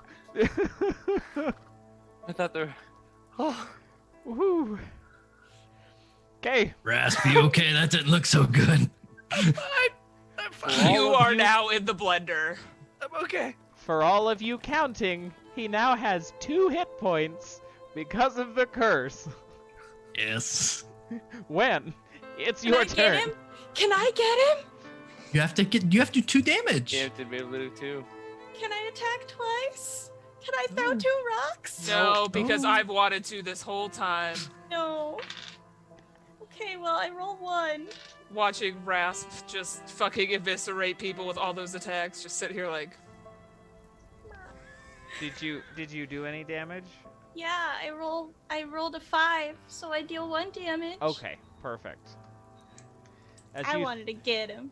as you throw a rock at Briggs, and he's just barely hanging on at this point, so the rock is almost an insult, and he just whips his head over to you. Just like, mind your own goddamn business. The adults are talking. Turns back around to Rasp. It's like bleeding out in front of him, bleeding out. Like, West, it is your My turn. eyes gonna gleam, and I said, I told you there was 1 or 2 ways, and you chose the former. Definitely a hit and a hit. 4, so that'll hit. Nice. 3 West. damage as one of the balls of light comes flying out of my hand, just plants itself right between his eyes. How do you want to do this? Falls to his knees, and he's undead, so bolt between the eyes isn't quite enough to kill him. He says, I'm sorry. And then he dies. In his final moments of pleading recognition of what is about to happen, the final facial features that he has left after, whatever concaves the center of his face, almost look like calm as he is removed from the horrid existence that he knows he too has been living. The band of bandits are gone. Hey. And you all have but to lift a curse. Okay, but first we gotta take care of Rasp. Yeah, I just roll over onto my back. Ugh. Good shot, West. I feel like he should have gone down sooner, but there was something weird going on. Yeah, this town is. This is a weird town. Somebody wasn't counting right. I would also like to point out I have scratched my abs and it hurts. A little. Oh, You're a little bruised. yeah. Oh, It's just okay. like- Do any of you Yep. do anything with healing? Yep. Anybody got like a lidocaine patch or? Has anyone got some icy hot? Yeah, that's what it is. Just give me a tube of icy hot and let me go home. Just need you to rub it right on. I'm not rubbing it for you. I'm gonna Alright, I'm I've gonna got a kneel hand. down next to Rasp and take his hand in my hand and just lift up one pinky and say, "I can take your mind off the bullets." I'm just gonna elbow him out of the way because I have high medicine/mend. We're just Go ahead and give me a West, roll. West, that's mighty kind of you, but bandage. 7 Okay, D6. out of 8. Back to you. All right, I get 3 more back. You're not bleeding anymore, profusely at least. Not bleeding as much. It was on the bloodshot dice though. Mm. Am I able to Narrative. attempt to mend my own body? Or is that supposed to be someone else? Do you want me to help again? I mean, I could try, I mean. feasibly. I'm kind of dumb, but it's We fine. probably don't need to do this anyways because I think We can all probably, just like, limp the end in of the here and episode leave. is- the Yeah, end of the I episode think is we're probably near the coming up. end. Yeah, we're Just- getting close to the end of everything. Uh. Narratively, it wouldn't be necessary anyway, because if you have to roll for all of those, if you could Yeah. just infini-roll that, you know. Yeah. As a tactician, I think that we should just call it good. All right.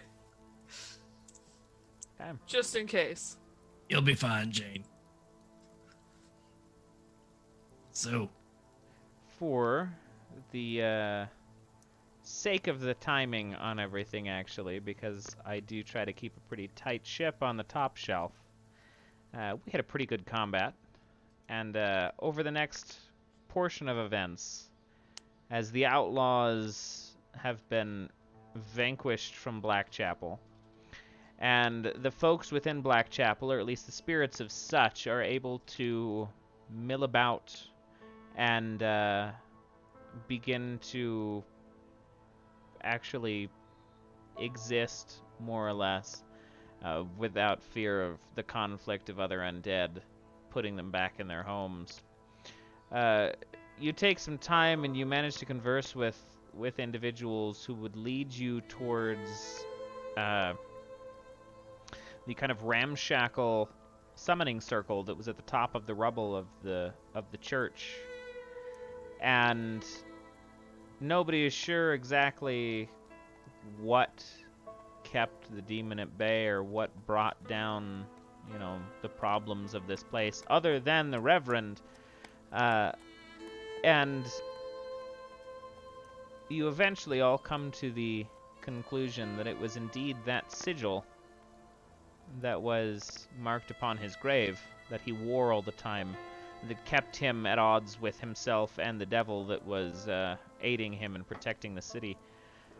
How you choose to implement that sigil is up to you. There are a couple ways that you could have done so, with you having a skull with it on it, or seemingly the amulet is still in the grave, or carving a new one, seeing if that works.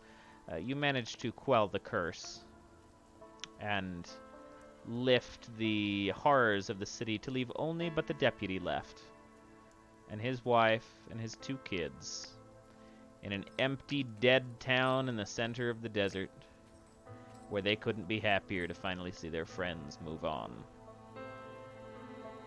They hand you, as a final leaving gift to the 4 of you, the deputy leaves his home for the first time in literal years, as aided by his friend the sheriff or the marshal to help continue to provide. He goes to the marshal, what was left of him, and he takes the vest off, and he cuts the patch of that vest out that had all of the Harper's pins on it. He hands it to you. And the last things you say before you all ride off, newly provisioned out of a ghost town, is make sure these get back to whoever issued them. And know that what they tried to do, as much as they had failed in the attempts, was the right thing. You should at least be honored for that. We'll make sure that they know what happened and how. Good. Well, I reckon if that's all, and with no more magic or horrid things to plague this place, Black Chapel will just kind of fade out into memory. But y'all take care out in the desert. It's a dangerous place, I've heard. Yeah, well, Take we're care, dangerous too. folk. Oh, we'll be fine. Look at all this land we got now. Grow all the food we could ever want. Assuming it rains. We'll figure it out. Good luck with that. Take care now. And he turns and he walks back inside. And that is where we are going to end both the story, for the time being, of Black Chapel, as well as our Slayers/Dust episode of the Top Shelf with our very special guest, Spencer Campbell. I always like having you on. It's lots of fun to play. I very much enjoy your games because they're easy to play, they're fun to move through. Black Chapel always ends up being a little bit more of a somber, slow-pacing thing, but I always have a good time with them. I love Western motifs. They make me super happy, and y'all did lovely, and I appreciate y'all playing because it was a hell of a time. This was very, very fun. Good. I'm very, very glad, and that chuckle means that it was all the better. So let's chat. Now that we reached the chatting portion, I am very interested because the tweet said a D&D killer. Now, my question first, before we get into that and break that down, is what does that mean? Does D&D killer mean it can get more popular than D&D, or it is better at conveying the same thing than D&D? What is, like, from your perspective, where are you tying the line to be like, yeah, I could see that, if you were to try to pin that? Me? Or does it not? Oh, any of you. Like, all of you, chit-chat. This is all open discussion. I think one of the... Oh, go ahead. I'd say before Spencer says and kind of spills the beans on it, I think that so D&D is a combat simulator. It's what it is, but it's a very complex combat simulator. There's a lot of numbers, there's a lot of actions, there's a lot of decisions, there's a lot of things that can happen. But when you play D&D, you still end up doing the same 6 things over and over again, unless you're a spellcaster. Then you just find your favorite spell and then you're just doing those. So one of the things that I see in this system is, even with, my attack action is just the one choice, but that's no different than when you're playing a barbarian or when you're playing half the combat simulators of D&D. You're still making the same choice. This just does that better. I think that you get this. The fact that I only have one attack action doesn't bother me at all because that's all I do in D&D anyway. Yeah. So as far as a D&D killer, it's doing the same thing in an easier to do way. I'll actually second that in an interesting way, in that it does exactly. I 100% wholeheartedly agree, because it reflects the thing that you are explaining, where it's like, yeah, I end up doing the same 4 things as a D&D player when I'm playing. You find the niche things that work for you and work for the party, and then you do that. This takes every class and says, I'm just going to make them the most interesting version of the thing that player would do. That's the thing you can do. You could breeze through combats and things in a very smooth way with this, without having to think about, am I going to do something else? Because the answer is going to be no. Because you don't, like in D&D, I think that all the time, and I'm like, nah, I'll go back to the thing that I'm good at. Because you want to win. But this gives you a lot of freedom to maneuver, because it's like if you're not doing the things that your character is built for, these 3 or 4 things that you're very good at and are lots of fun to pull off, then you're thinking only of narrative things in the area. You know, if you want to do anything else, then it's like, okay, what's around me? What are my friends doing? What is all of this? Because I think it kind of limits your overall actions and things. It does give me a better visual on you know what is happening. So because I'm not head in the book the whole time. I'm glad you pointed out that you know you kind of do ultimately dilute down to a handful of things that you typically do in D&D because and exactly like you said, that then translates to Slayers where yeah, you have fewer things to do, so you're going to be doing the same things.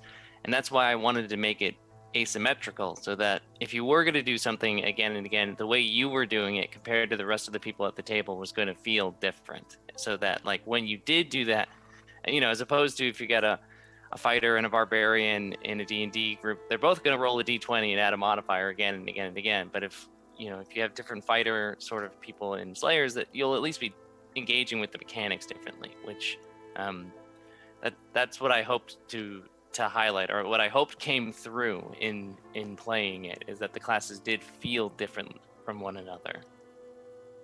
Oh, it definitely did, as you could tell the look of shocks across everyone's face when I was like, I roll 11 d8s right now. Speaking of 11 d8s, so Chrissy reminded me of the note, and that's ridiculously changed the subject, but as far as a support class goes, the tactician is probably the coolest support class concept executed ever, because so I play a bard in one of my games, and I'm essentially a support bard, but my support never feels this effective. It never feels this beneficial. It's always the chance to make something a little bit better, and then when it goes poorly, you feel like you failed as a support class. But with this, you know exactly what the result is because they're sitting on dice in front of you. And so that fun and ridiculous is what you said about you making a support class fun and ridiculous. It seemed like an actual blast to play a support class because you're saying, no DM, that misses. And that is so much fun, especially when the DM's like thinking you're almost out of dice or forgets about the ability completely, and then it all goes sideways for that plan. Oh yeah, like it changed. So I loved that. I had no idea that the tactician was as effective as they are. And like things could have gone south so many times had it not been for a tactician. Whereas in like D&D, it's like things could have gone south so many times and usually get a lot closer to doing so because you end up in spirals with like a cleric or a bard or something where it's like I'm fighting the current, but I'm not actually giving someone a success. So yeah, that was very, very, very neat. Corndog, tell me a little bit about your character a little bit more. I feel like I'm less familiar because it's an out-of-book character. How do you feel like it went? Yeah. So when we first talked about doing this session, I built like the world's most busted barbarian.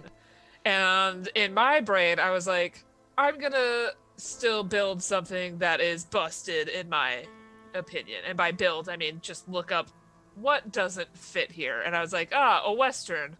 I'm gonna bring in Thor, the God of Thunder. Because I just felt like being a shit. And that's what it really comes down to. It's because like a lot of my characters fit like super well in world, and like I always look at kind of what the team is doing. Yeah. And build around it, and I was like, this is a one shot. I'm gonna fucking just be a little shit. And that's really what came down to me, like looking through all of the different, so Spencer said in chat, like, hey, we also have third party linked here. And so I was just like, I'm gonna look through these. And went through that, and I was like, all right, I want something that's barbarian related. And that helped me kind of eliminate some of them, because there was some that were also like super good at like dice control and management and stuff like that. And I was just like, no, that sounds like a lot of work on my part. I just want to be a dumb jock who just gets to come to the table and just have a little bit of fun. And that's like when I saw the Thunderer, I was like, yes, please. 100%. 100%. I was just like, oh. I've also been watching through like all of the Marvel Cinematic Universe by myself right now. So for me, I was like, yes, Dumb Boy Thor is like the hero I relate to the most.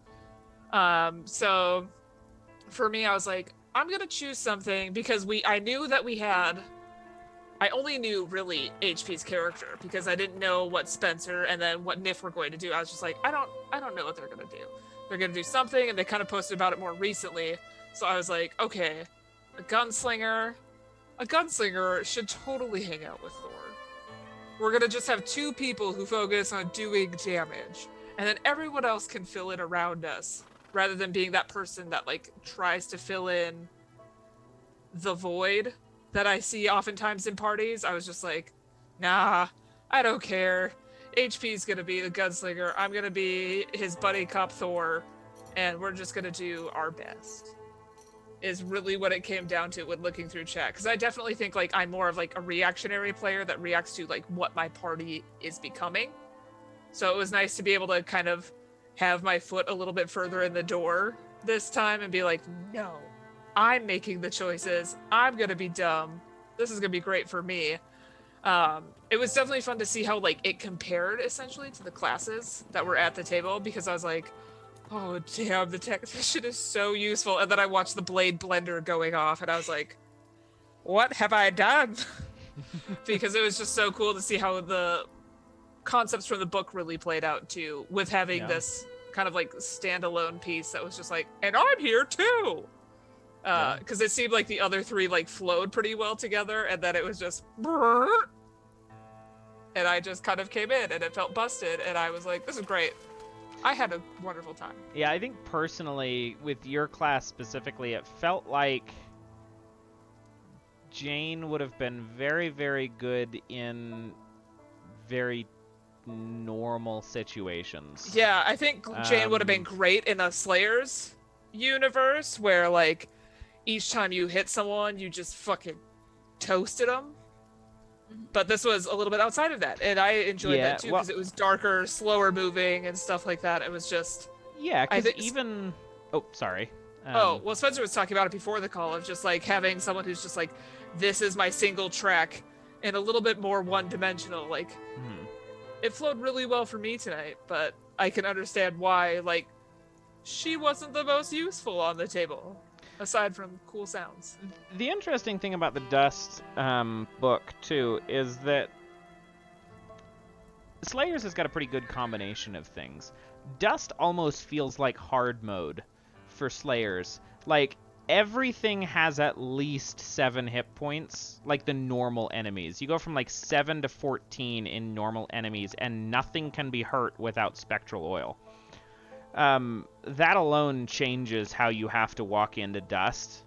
So yeah, I think in a normal circumstance where you're fighting more regular things, or you've got sword folks up against you and things, and you're up and close with a bunch of stuff and not shooting down the barrel of a number of guns, the class is probably built a lot more effectively for base Slayers. Oh yeah, if I was in melee and people were all engaged with me, like when you took away my first move of being able to wield my hammer to then just slam it in the ground and just like take people out next to me, very similar to Thor, I was like, oh, okay, because it was like, and he's in your mind and you're now attacking Rasp, and I was like, no, I had a move, I had a plan, and it's been taken from my hammer. So I was kind of hoping that you would still quake, just to mess everybody up, just like quake and turn friendly fire off. I just assumed that I had to attack the person that was like, you must go to this person now. So I just followed the will of the hammer and went at Rasp. The will of the hammer said hurt Rasp. Listen. Yep. Mjolnir has a mind of its own. Oh, that's great. Goodness. Kind of going off of that, I have a question for Spencer, which is kind of character balance with all of the characters having such a unique thing. from my perspective, Blade plus Tactician is just broken. And like, were you aware of that when you decided like, okay, yeah, we're gonna let that chaos happen? Or was it just kind of like, no, we just found the sweet spot? I think the Blade Tactician combo kind of emerged after the fact, but I do very specifically say in the book right here, there's a whole section on balance that says throw balance out the window. I'm an advocate of, I really truly hate the concept of balance in games. It grinds at me a great deal, which I know like for like avid D&D players, that is a that's heresy or maybe is hard to hear, but I am all of my games, like all of the games that I write either are missing elements so that you as a table can put in what seems to be the most fun, or are imbalanced towards the players. And in fact, I even specifically say in the book to not consider balance because none of these fights should be fair fights. You're monster hunters. So either the monsters aren't going to fight fair against you, or you shouldn't fight fair against them because you need to kill these monsters. So Yeah. I'm of the opinion that in this particular sort of setting, that balance is a bad thing. And as chat knows, because I have a few folks from my Discord who follow me who know, it raises my hackles when we talk about balance. That's true for me as well. Like, I don't necessarily care like players versus GM balance, but I a little bit felt bad for HP and Corndog because I was like, listen, I'm gonna give you all the good dice because you're the one actually doing good stuff. They couldn't do as much good things, so it's almost kind of like, well, I want balance between the classes so that like I want HP to do just as cool of Blade Blender stuff as you know? So that kind of was like, oh, now I feel bad. I don't care about making Mads feel bad, but like, you know. As we've already predetermined. No, so I will say two things on that. One, you should not have to worry about making me feel bad. I will adjust things if I need to. Not during combat, but in between combats, I do make little tweaks before I get into the next one. Yeah. But I have had lots of conversations and have listened to lots of designers, and I am of the mind that balance is entirely unnecessary and puts us in the circles that D&D puts us in. The only reason that clerics end up in death spirals in trying to fix things is because of balance. If things are too middle of the ground, there can be no sway. Whereas, and Chris McDowell had this conversation where it's like, it does not matter if I'm level 20 or not. If somebody sneaks up behind me and I don't know they're there and they stab me in the back of the head, I'm going to die. Like, that should be always present. So the idea that, like, how you put it, Spencer, I think is perfect with, like, if you're monster hunters, you're either going into it knowing full well what you're doing and super well equipped, or you're gonna get wrecked, and there's not really an in-between, because that's kind of how fights go. You know, you're fighting to the death, that's all you got. So I appreciate the fact that that is so well defined in the system, and because you leave things out, if people want to make things more balanced, you learn that through play, and you do that at the table. You know, as a group, that's something you work on. That's the big. Oh, sorry. Go ahead. Well, I say the big thing with the tactician and the blade is you're gonna kill one creature around. I mean, that's during any of those rounds. If Niff and Spencer decided to make it so, then Rasp is going to delete one of the enemies. But when the enemies have 7 hit points on average or 10 hit points on average, it's still not that many shots from us. We're still deleting one enemy around. Yeah. It's just, the blade and the tactician, which is half the group, does it all between the two of them. If instead it was 3 dead eyes and each of us hit, we're doing 3 damage every time we hit. One of us crits, so it does 4 damage. And giving everybody advantage, so you're just doing an advantage Giving everybody chain. advantage, so everybody does an advantage chain, then you're going to delete one enemy anyway. So, it doesn't, it screws up bosses to a certain extent. So from like the big thing I learned running this game is I would never run this game with one, hit point sack boss and a bunch of minions. You have to have 2 or 3, or you have to have that interesting element, because otherwise you have the look on your face that JK did when almost all of his boss's hit points disappeared and he had to add a 0 to the end of them just to get to the end of the round. It's something to plan for. So balance wise, the only thing I felt bad about is I thought the Thunderer should have done more damage than they did. I agree. I think that the Thunderer should have, especially because like this is all well and good mechanical balance, but I'm also talking like interpersonal balance, like HP and Corndog, not West and Jane. HP and Corndog, how did you feel when Spencer and I got to do all the cool stuff and you were like, sweet, I do one thing, that's the kind of balance question that I want. Like, I think everybody gets to do something cool. I think it would have been different had we not been in a one shot. Like, if we were in a campaign with these characters, number one, we would learn how to like play better of each other strategically. But I think like if there would have been just like a group of just a shit ton of minions that I could have like brought out into a courtyard and just quaked twice and just killed them all, like it would have been a different thing. But we were going up against people who I couldn't one shot, and that's just the story of this one shot. I don't think like my character's necessarily like imbalanced. It was just it was a different, like, how many people are gonna look at Dust and be like, I'm gonna bring the Thunderer to it? Like, I think that was definitely me being like, I'm a dumb jock and I want to finally play a dumb jock in a campaign. I need this. So for me, I was just like, it's just a one shot. I just want to have fun.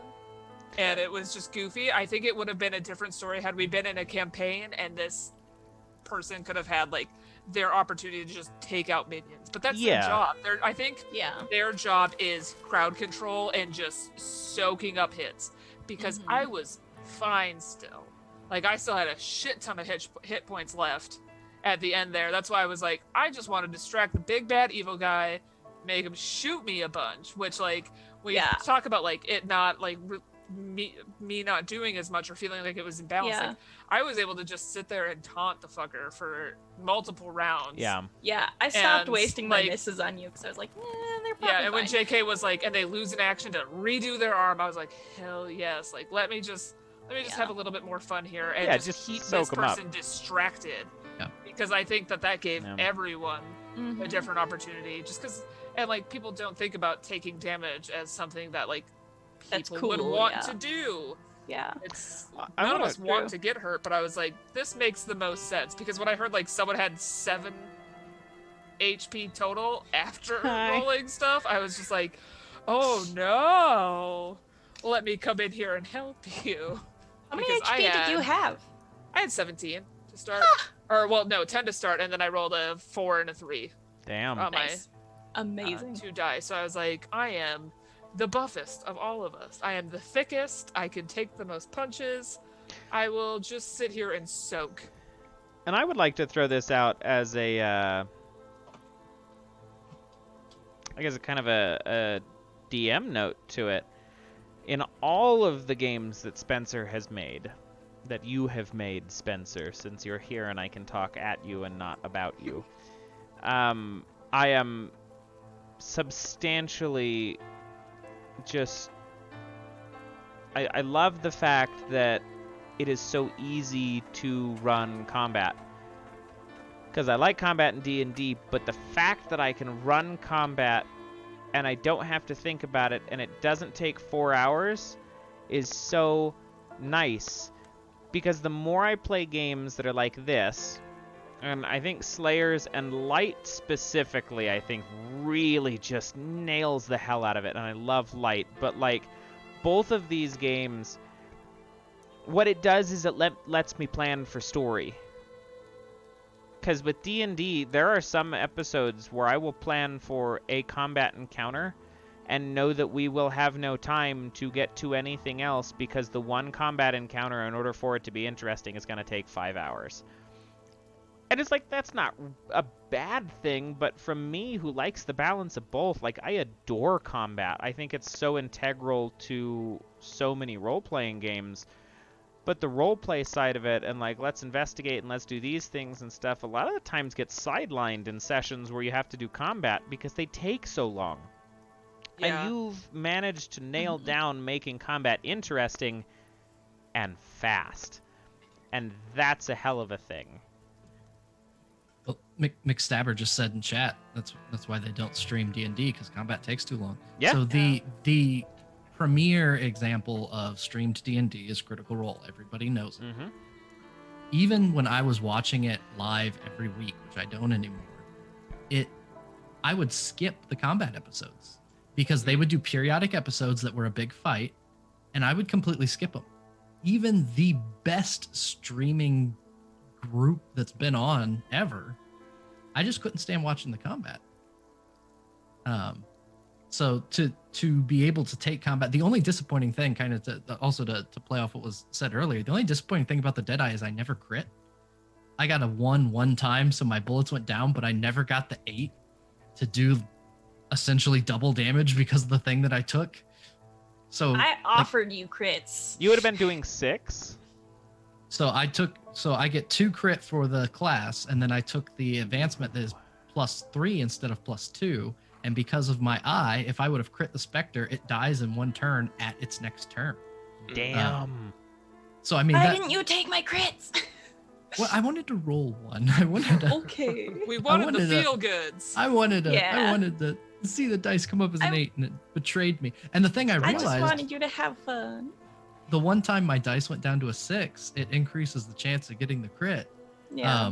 Which matters a lot for the Deadeye, because then it's still would have been +3 damage. So even though my damage would go down to 2 instead of 3, it's still 5 damage getting poured on.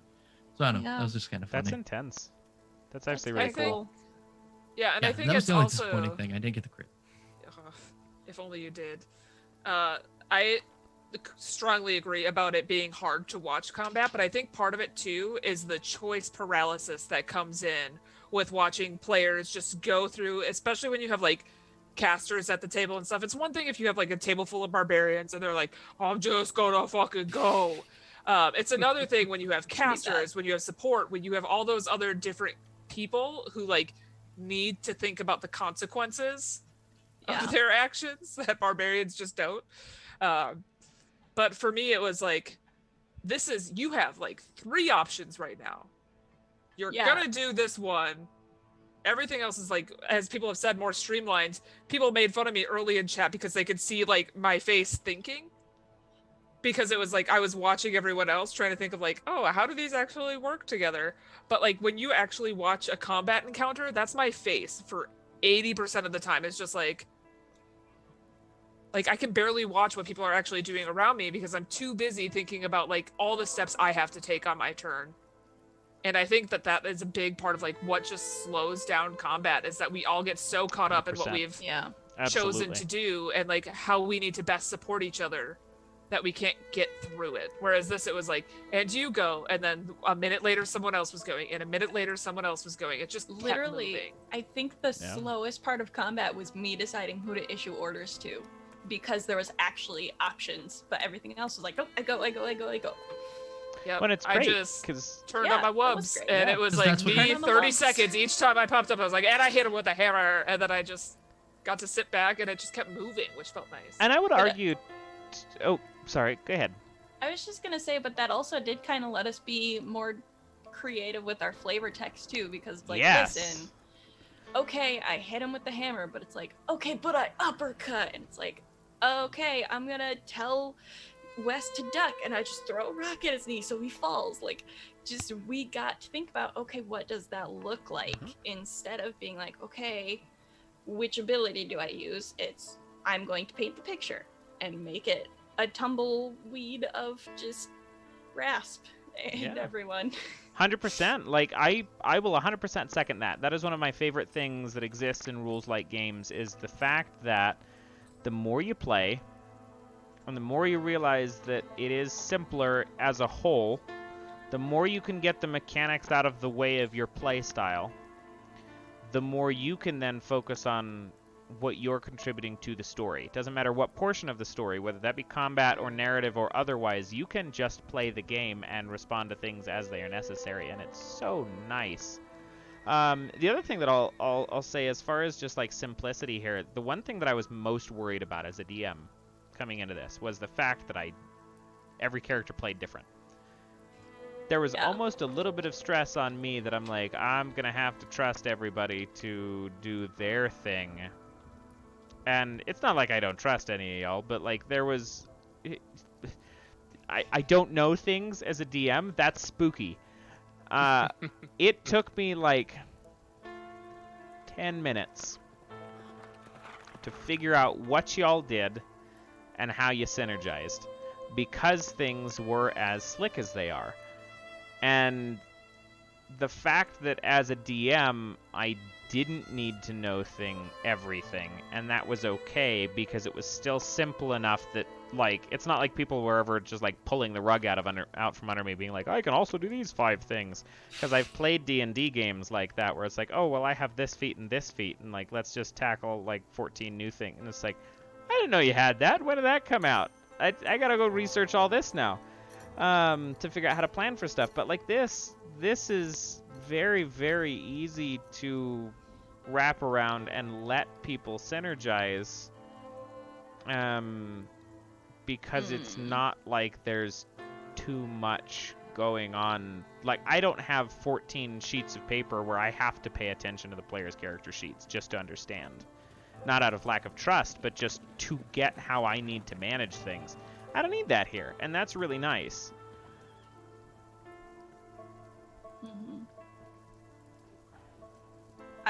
I've just realized something that potentially could have broken the game worse. I forgot, and I asked Spencer about this before the game went on, that I could replace people's speed with my dice. And I didn't do that, and I could have done that to Corndog, and I suddenly regret everything. Nah, I enjoyed being last. It's where I was meant to be. I just imagined like this thunderous ogre walking in and being like, oh, got a hammer. I was looking at all of my abilities to be like, yeah, look, I used everything. I didn't, and I totally forgot, and I could have done that. That would have been cool, but...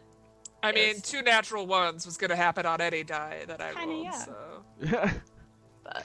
So, what are you feeling, Spence? I'm just really happy to hear that. Well, first of all, like you said, in my games, I'm glad that combat works, because it's a strange irony. I truly do not like D&D for a lot of reasons. One of them being combat. But yet I love combat, and so combat has to be in the games that I design, even though I don't like long, complicated combat. So in every game, I try to make it somewhat interesting, and I try and make it fast. So I'm glad that that feeling has worked, because there's always that worry where I'm not sure if I've given folks enough to work with. So I'm happy to hear that it did. And to speak to your last point about the GMs, kind of living in that fear state of not knowing everything, I am super excited about that. That's what I'm shooting for with Slayers, because not only is D&D extremely cost prohibitive for the GM in particular, because they need to buy so many books to play the game, but the cognitive load required from the GM in order to know how everything works, and they are still also expected to understand how all the players work at the same time, has always been something that really bothered me. So I explicitly say in the book here, players, you have to know how you work.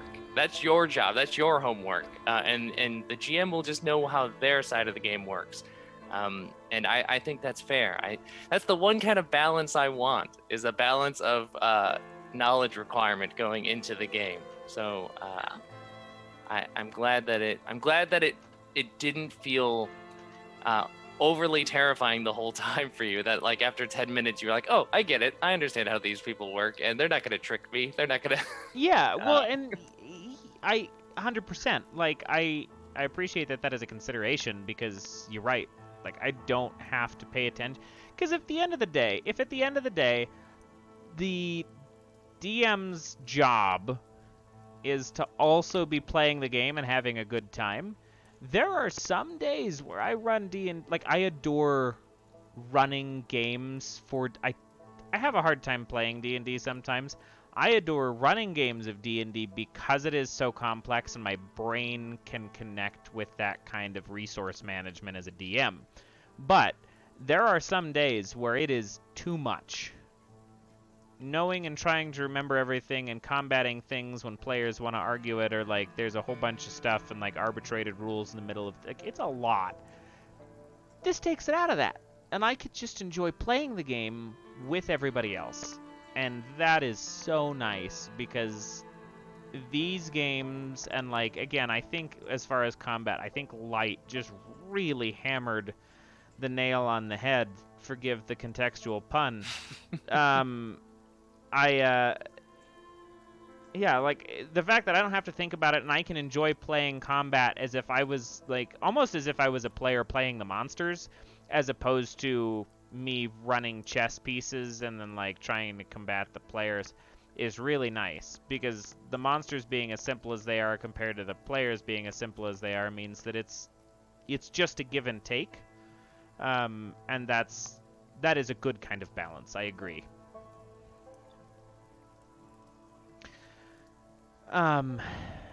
We've reached a quiety place. Is everybody feeling? It's a nice place. It is a nice place. This is a good, and fun game. I've got the Western from the Dust in my headphones, and it's just kind of giving me soft violin with some horses. Because if you ever watch the VOD, so nice. like you'll hear the background track that's been going on the whole time. But Switches to some EDM. Yeah. I don't want to go try to find EDM that is not copywritten while we're on stream, but That that makes But sense. now I feel the need to do a search for EDM Western a second. So just Oh, you no. keep going. Don't do it. Ooh, I don't know that I wanted that I'm in my horribly life. discomfort. I'm uncomfortable. Later Not tonight just- in music for campaigns. Catch us on the Discord when I start sending links in Music for Campaigns channel. Right? Yeah, go. Niff will follow up on that in the Discord if you want to check that out. But I think I'm in a good place to call it for the night. What does everybody else think? Any last thoughts from everybody? I just Had a want to lot of say fun. thank you. I'm so thankful for you all for wanting to sit down and play this game. That really means the world to me to have Oh, folks play my absolutely. games. So you So made my night. fun. You made my week. So thank you all so much for giving I me your mean, time like that. I can't not keep content on my shelf. Like, if I'm gonna call this thing the top shelf, I'm only gonna find the best stuff so that I can put behind me on the actual bookshelf that exists now. I don't have to green screen anything anymore. I'm so excited. But yeah, and like this was one of the first things that I bought when I started collecting tabletop RPGs. I've had this book for how long has this been out? Just to give The Kickstarter was last July, I think. So I don't know. A few months after that is when the book actually got out. Okay, I've probably had this since like October then. Yeah, that sounds about right. I haven't even touched it. But like I've heard so many good things about this game, and I have experienced so many fun things.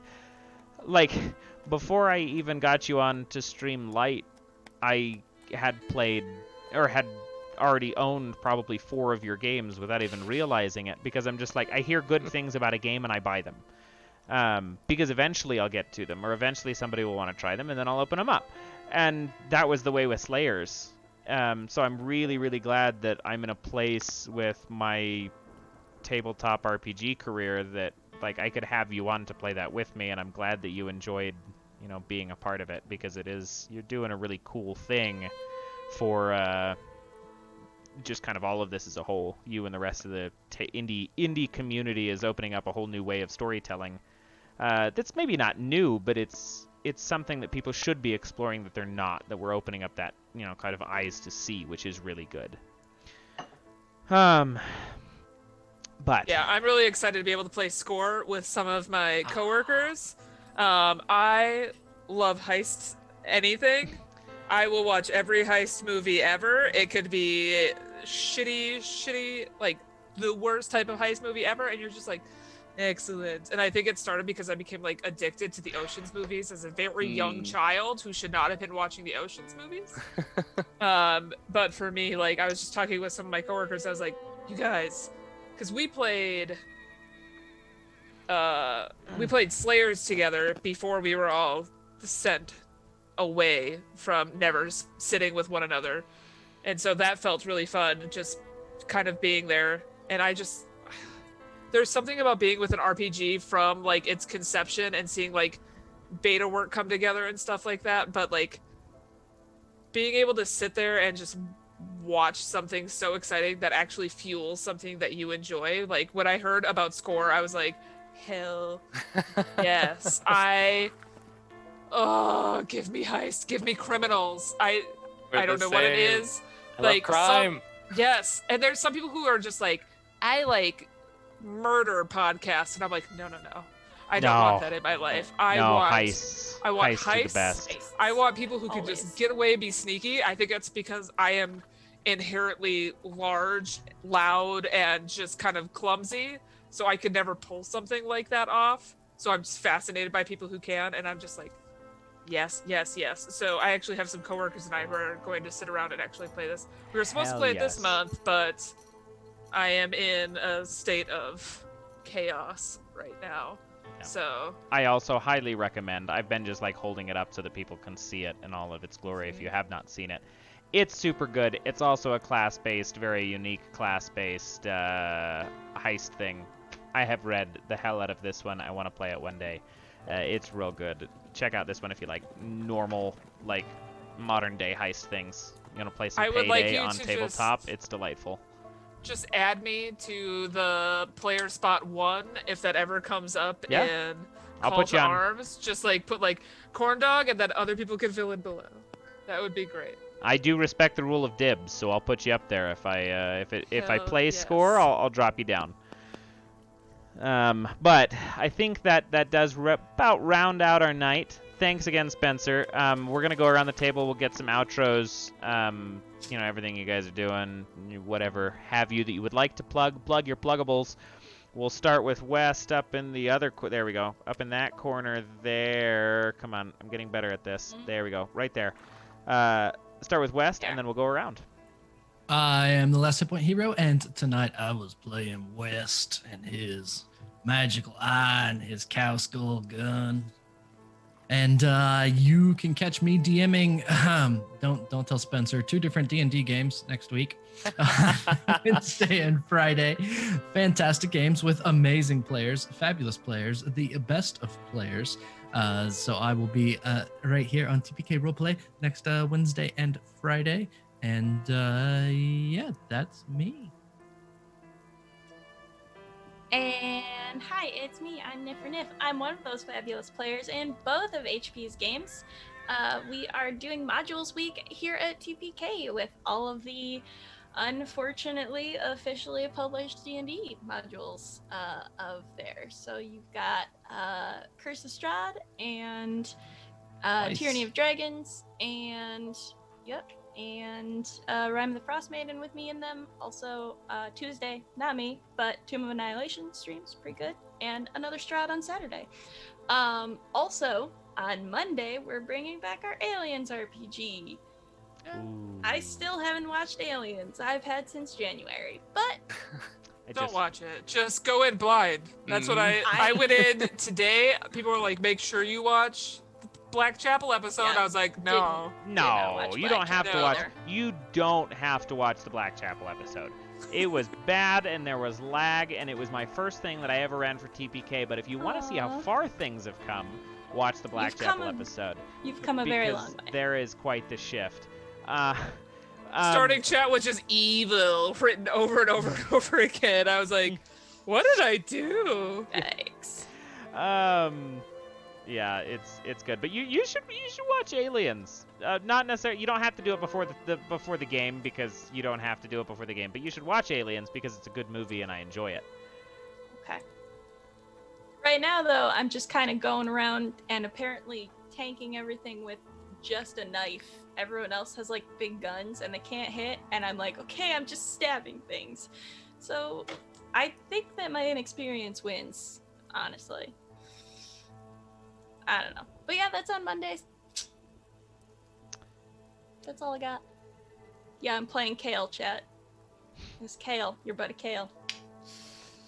Rasp, what you got? Oh. Hi, I'm once again Spencer Campbell. Thank you so much. I publish under the name Gila RPGs. You can find me on Twitter at Gila RPGs. GilaRPGs.com is my website where you can buy the physical stuff, my printed stuff.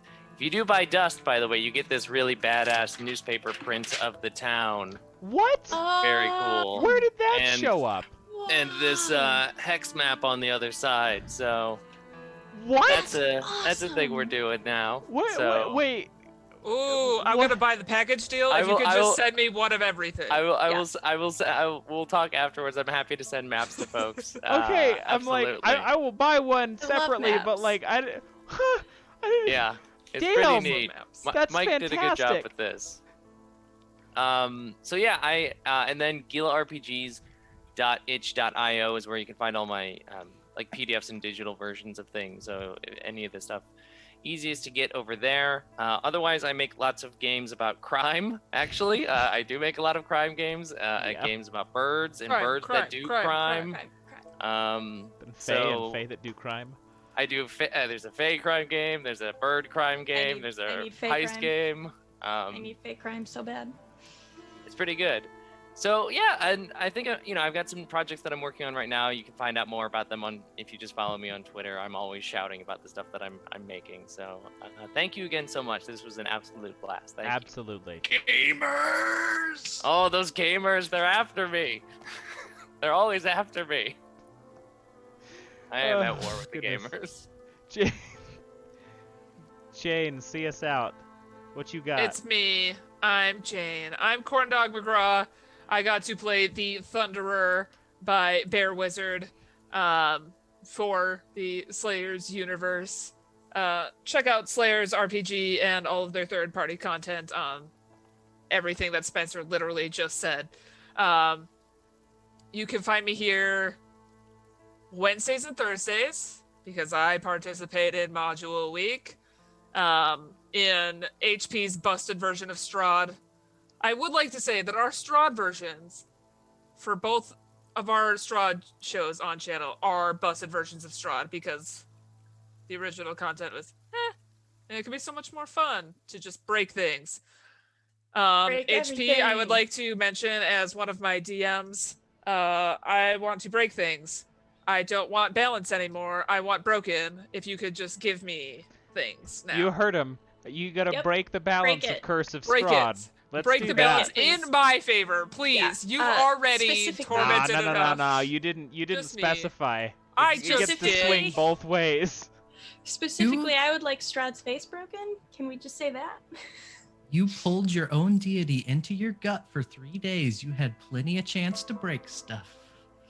All right. I have no context for that, and I don't need any. You Yeah. don't need it. Just swallow your gods. That's the Yeah. context you need. That's- Swallow I'm them gonna put that up on my wall That's- now. Swallow Yes. your gods. whole. Advice. I need somebody And then to you can find me on cross-stitch that for Thursdays me. for I got you. our Tina Mott campaign, which is just all about Tina, Tina. not about anything else.